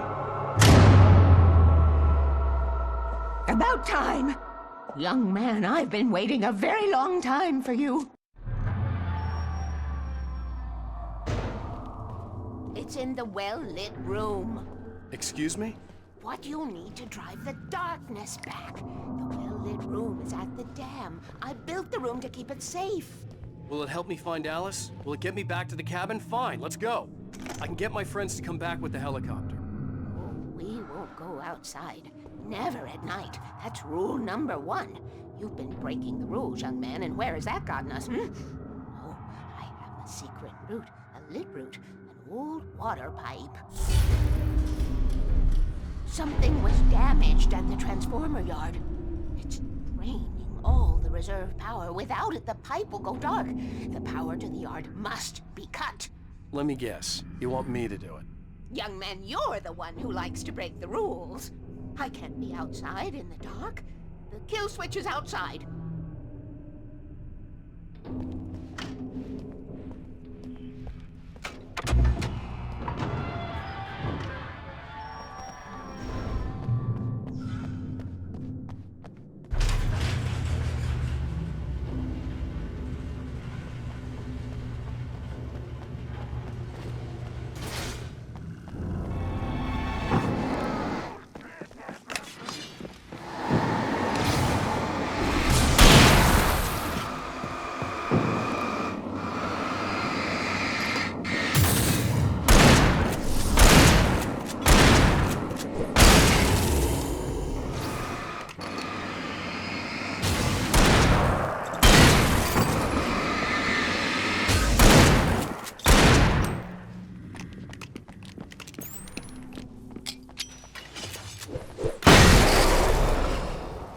Weaver had sent me to cut the power to the transformer yard. I was willing to do grunt work for her to get her to help me. I hoped Weaver was dependable. I'd stumbled into this crazy world a little over a week ago. She had been living this insanity for decades. I could see the kill switch that would cut the power to the transformer yard. Now I had to find a way to reach it.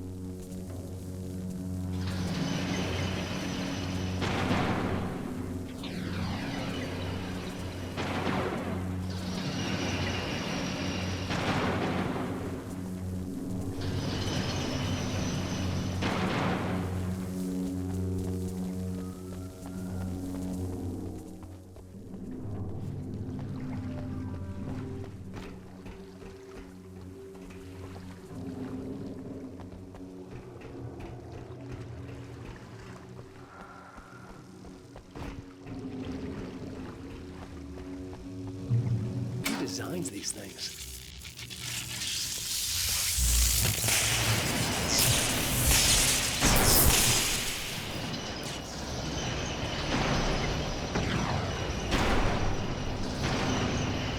The transformer yard went dark and dead. Weaver's water pipe passage should now be good to go.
This way, young man. Follow me. Come, come. The pipe's empty now. We're ready to go. This way. We need to go. I knew them both, Tom and Barbara. I had such a crush on him. Such a beautiful man. I was jealous. There was a part of me that was maybe a little glad when she had the accident. And then Tom started writing and woke the darkness up. He tried to bring her back, but you can't do that. There are no free rides like that. I'm starting to realize that. In that case, young man, perhaps you're a smarter man than Tom was. The witch looked like her, but it wasn't. Barbara was sweet. He didn't understand until it was too late. He tried to undo it, wrote himself, her, everything he'd ever written out of the world. Oh, he was so famous. And afterward, no one knew. Oh, Tom.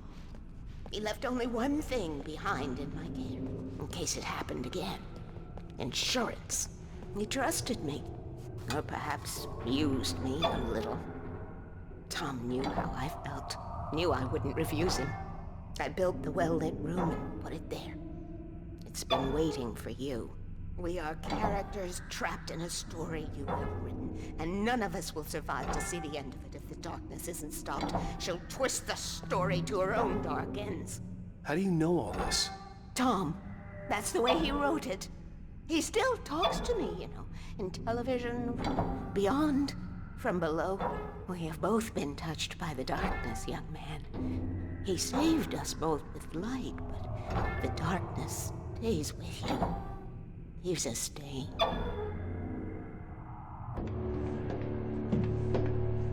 This pipe will take us directly to the well-lit room. Okay, I need to call my friends, tell them where we're going.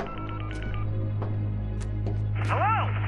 Al! Barry, we're headed to the dam in one of the pipes. Meet us there. Okay, I'll tell Sarah. It's Sarah now? Whoa!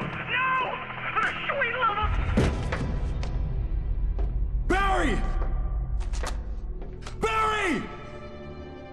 We gotta go see if they're okay. They're probably dead. You must reach the well-lit room. This is no time to be a selfish idiot. That's my best friend!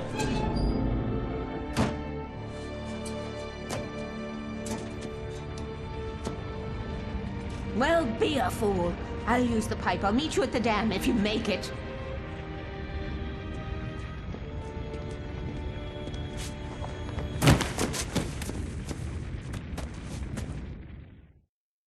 At least I didn't have to worry about her. She knew how to stay safe.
The crash site looked bad, but as far as I could tell, the wreck was empty.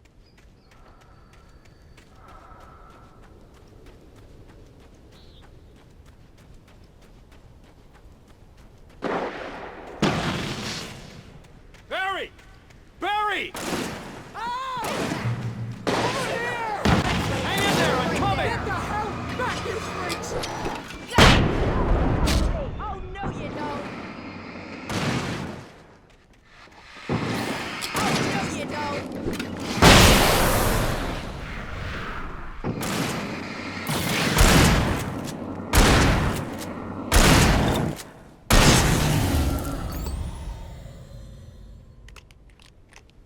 You know when to make an entrance, Wake. We were ready to make like Butch Cassidy and the Sundance Kid. I have a different ending in mind. Yeah, I'm fine. Thanks for asking. I knew you'd be all right. How's that? The flaming eye of Mordor? Laugh it up, funny man. Didn't we have somewhere to go? Weaver will meet us at the dam.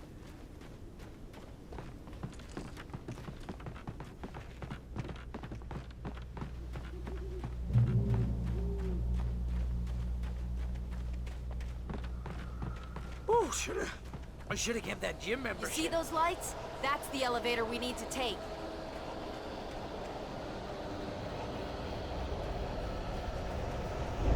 You can't beat a good fight. What the hell is that place? It's everywhere! Oh crap, there's more than one of them! Nothing moves like that. It's impossible. Do something! Was that it? Are we safe? That was... wow. I think we're okay. Hey, Al, I got a bad feeling. Let's keep our eyes open. Oh god! Oh god! Oh god! I can't believe we made it! Wake, call the elevator. I'm keeping watch. I think I hear something moving around.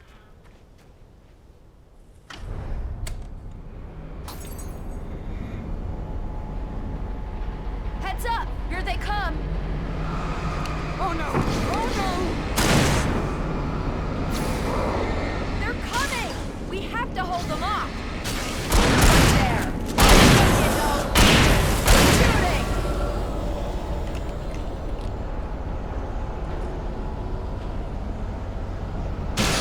Oh no!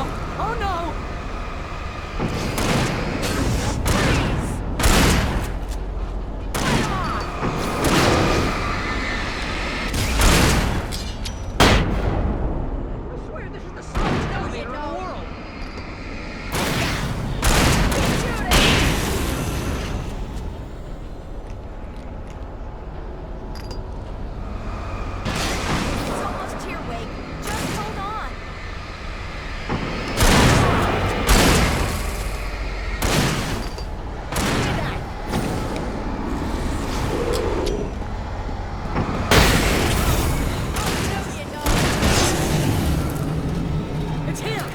Let's go!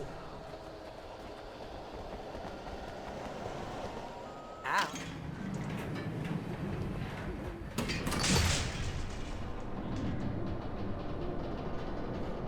We're almost there. There's an entrance into the dam at the top. What's the plan, Wake? Well, Weaver's crazy, but she's got something Zane left behind. Something to fix this.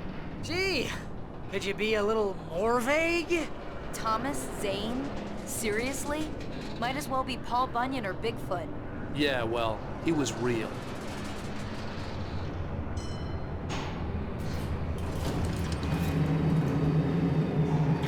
Let's be careful, okay? Oh, jeez, I hate this.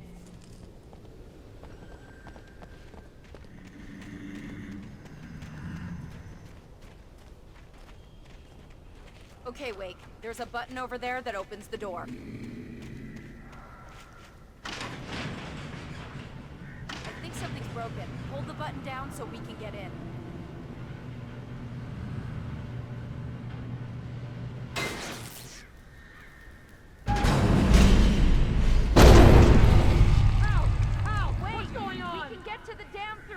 What's happening out there? You guys go ahead and find Weaver. She should be in the dam now. I'll have to make it alone through the top. Okay, Wake. Good luck. Don't get yourself killed. Ow! Please, be careful. I'll take good care of Barry, Wake. You just look after yourself.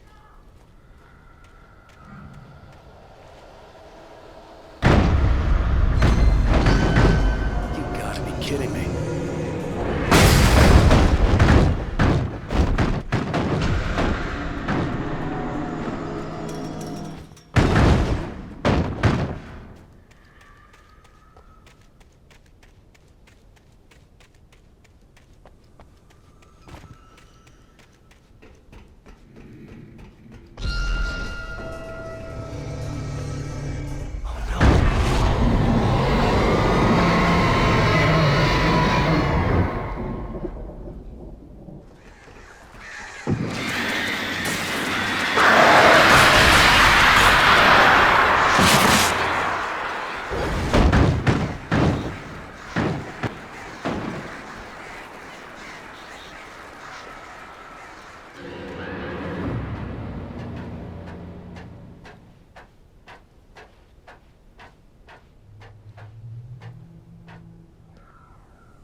Fishing can be a hobby or a job.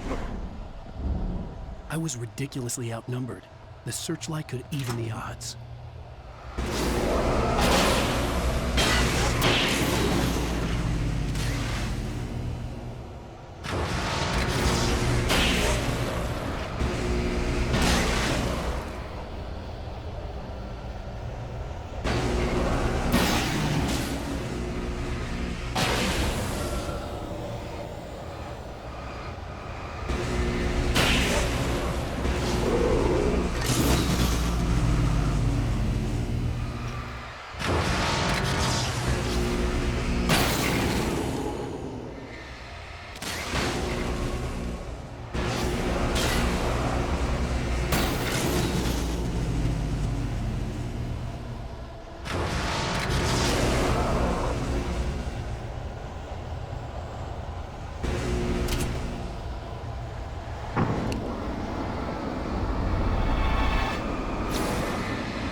You will go no further.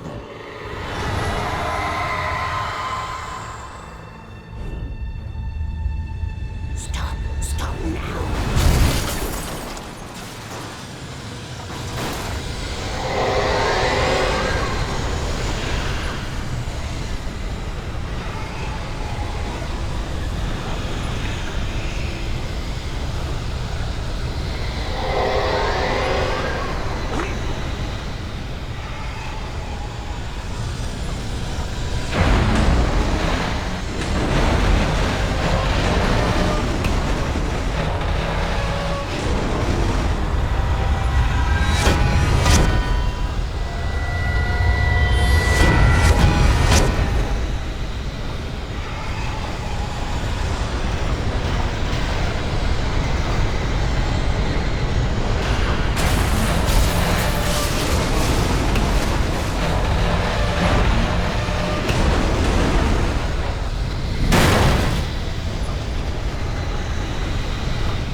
You made it.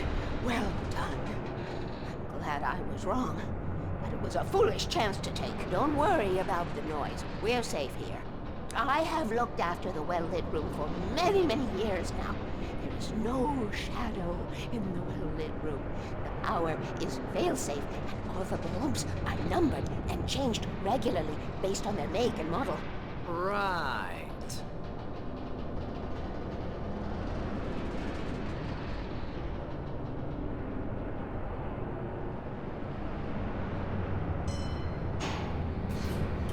There's an old army base at Raincoat Point, north of here. It was active during the Second World War. They operated here back then. They must have built this. Yes, they did. It's my place now.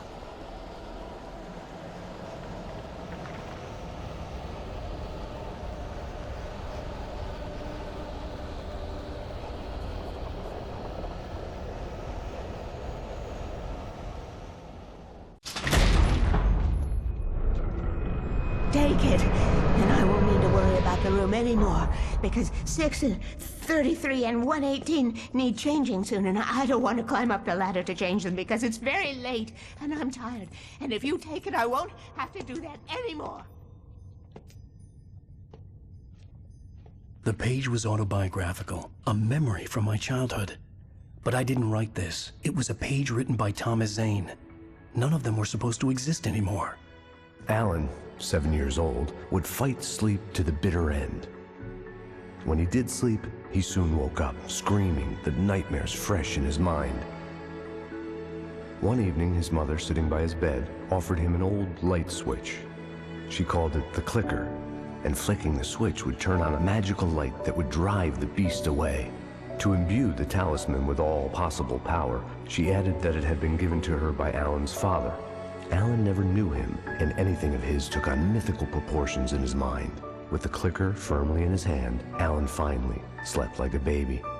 Now, almost 30 years later, Alan thought of this as he stood on the rim of Cauldron Lake, the clicker in his hand.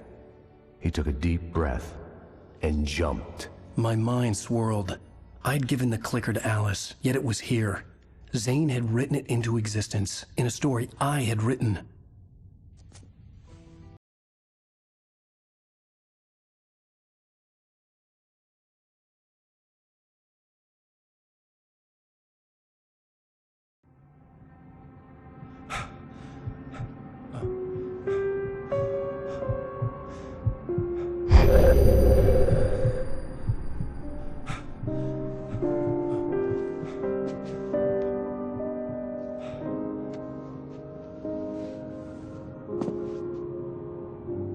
I had a hangover. My head was about to explode and the light hurt my eyes. I needed my sunglasses and painkillers to dull the pain. In one of my finer moments of self-deception, I swore to quit drinking.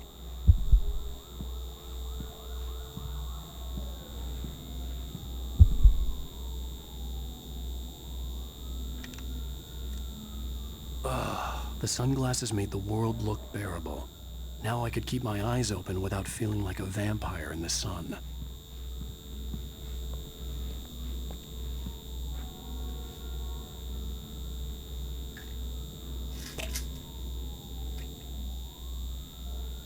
The pills worked fast. The prospect of being awake started to seem bearable again. There was a message waiting for me on the machine. You have one new message. Al! Are you still asleep? Wakey, wakey! You should have your show on your TiVo. If Alice wasn't too mad to record it. She called me earlier and really chewed me out. Yeah, we went a little overboard last night. But parties are a part of this business. Al, look, I'm saying this as your friend. She's not doing your career any favors by trying to run your life like that, okay? I'll talk to you later, Al. Watch the show!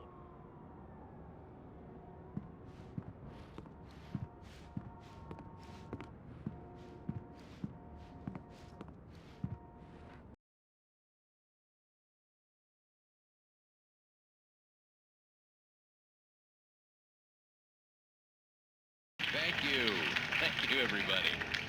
We have a great show tonight. I've been talking with the best-selling author Alan Wake about his new book, The Sudden Stop. Yeah, good read. Go buy it. No, it is a good read. Look, I'm gonna be honest here. Is that wise? No, but I'm gonna do it anyway. I got people who give me the lowdown on books. I'm a busy guy. But this one, I actually read from cover to cover. I mean, I'm a big fan. Wow, thanks. Now, this might be a spoiler for those who haven't read the book yet. Based on the sales figures, the 2 people out there who haven't read the book yet. But this last book is all about the death of the main character, the hard-boiled New York detective, Alex Casey. Now, there's been a lot of outrage about this. Why the hell did you kill Casey? What the hell were you thinking, man? Good riddance. No, seriously though. 7 years and 6 books is a long time. He was a gloomy guy to spend all your working hours with, and it was a good run. But it's time to explore new things. My next book will be a departure from the old for me. You selfish bastard, always thinking of yourself. Well, you've certainly given us a lot of entertainment over the years. And now that you mention it, Casey was a gloomy guy. Never had much luck with his love life with the ladies. Was that autobiographical in any way? Yeah, no kidding. Casey's lady friends tended to die on him. With Casey, it was all about his pain. No, nothing autobiographical about that. I'm a happily married man. My wife is my muse. Well, congratulations. That's great to hear.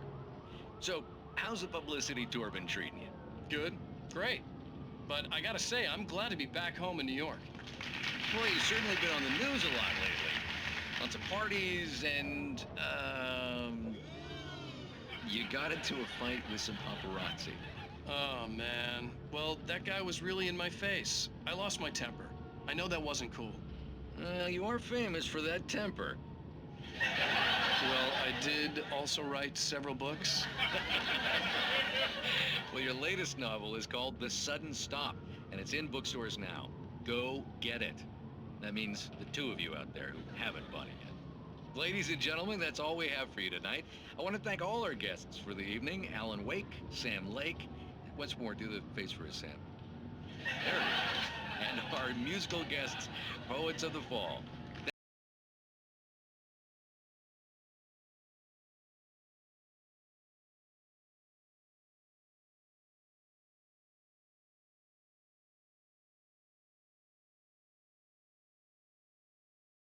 I should have followed her advice, but suddenly I was angry, mostly at myself, and she was there, a convenient victim.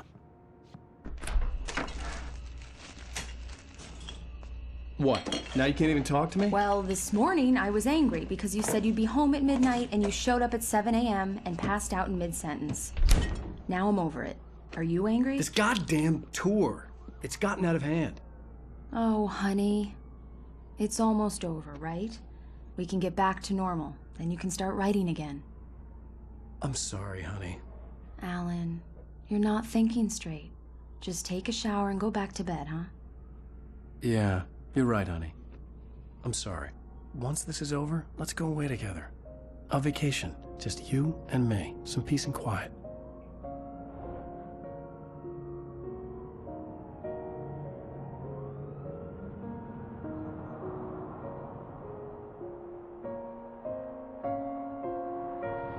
Somehow, the clicker was the key to the cabin. I had to return to Cauldron Lake to save Alice.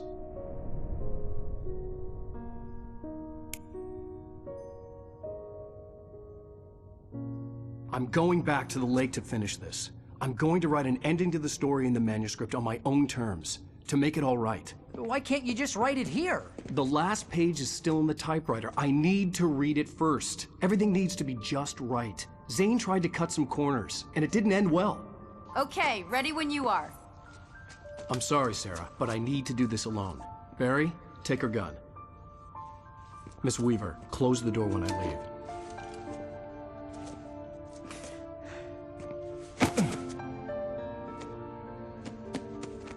Good luck, Al. See you later.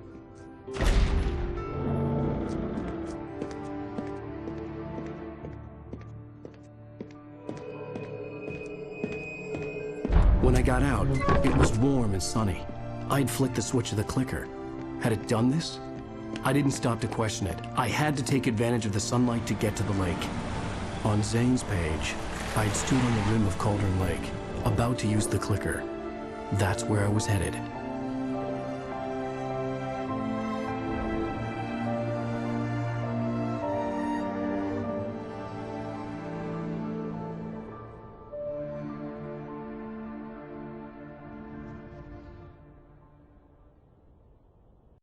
Alone, in daylight, surrounded by the beauty of the Pacific Northwest landscape. It was hard not to let doubt creep in one last time. I could still chalk everything up to a dream, a delusion. I had enough imagination to make up something like this, having been in the cabin all this time, trapped in a story inside my head, gone mad from grief over Alice's death like Hartman had claimed. There would be no way of knowing. I told myself it didn't really matter. My course was set.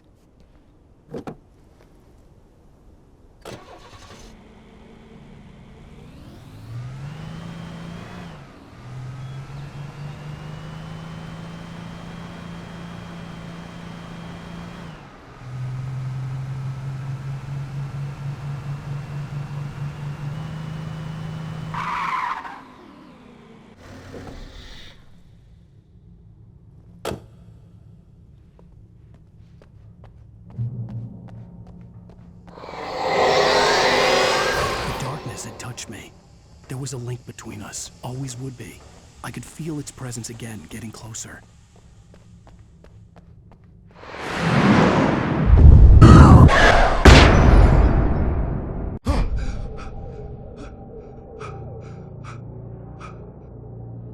Shh, baby.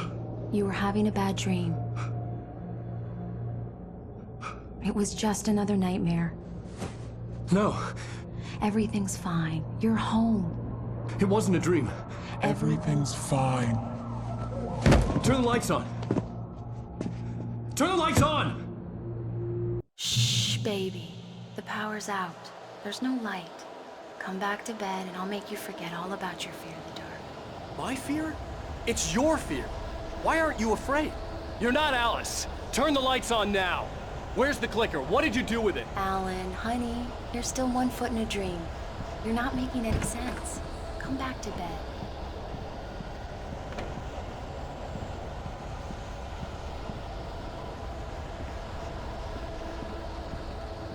Come back to bed, Alan. Come back to bed, Tom.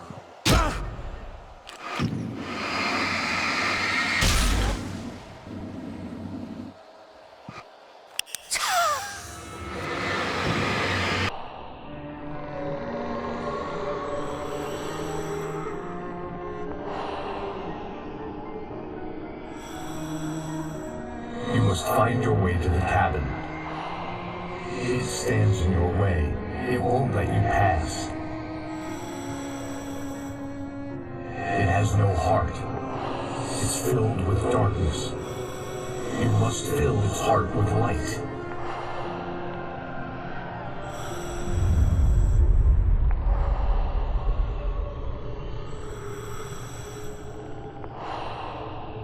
Don't mind him. He's Mr. Scott. Your friends will meet him when you're gone.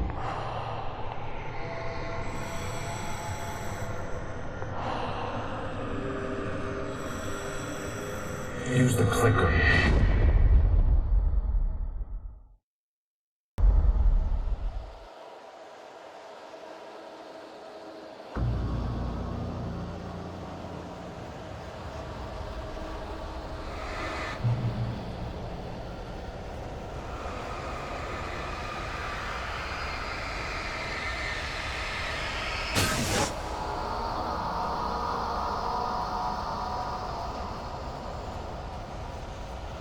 I'm leaving you. What? I'm leaving you, Alan. I met someone. I'm in love with someone else. Alice? No, what do you say? You can't. You don't love me. How could you when you don't even love yourself? All you do is torture yourself with work you can't do anymore. No, I love you more than anything in the world. You're my muse. I'm not. Who are you? What have you done with my Alice? Alan? What are you doing? Put the light back on! What are you doing, Alan? Stop! Put the light back on! It wasn't true. Nothing like that had ever happened. You're not my Barbara. Tom, let me go. I promise to be good. Please, untie me, you naughty boy. I will help you write your masterpiece. I will love you forever. No, you're not Barbara Jack.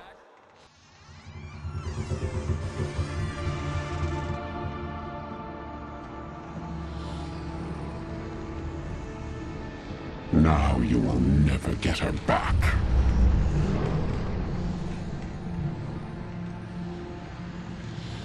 I am much older than you. Older than your first work of art.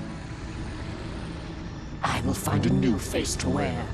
Someone else to dream me free.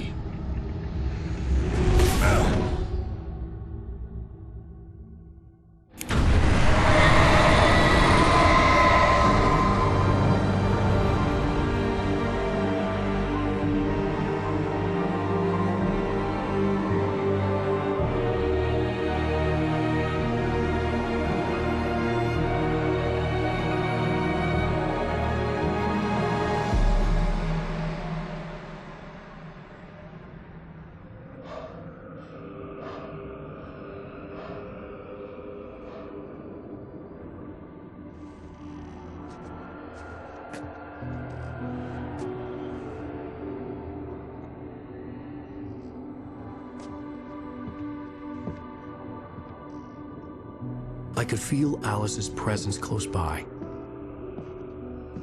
I understood what I had to do now. I knew how to write the ending to Departure. There's light and there's darkness. Cause and effect. There's guilt and there's atonement.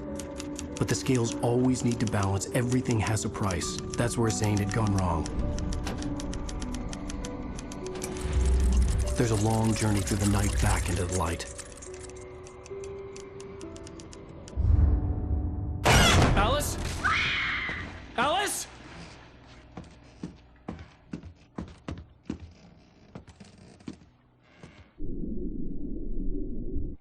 no, no!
It's not a lake. It's an ocean.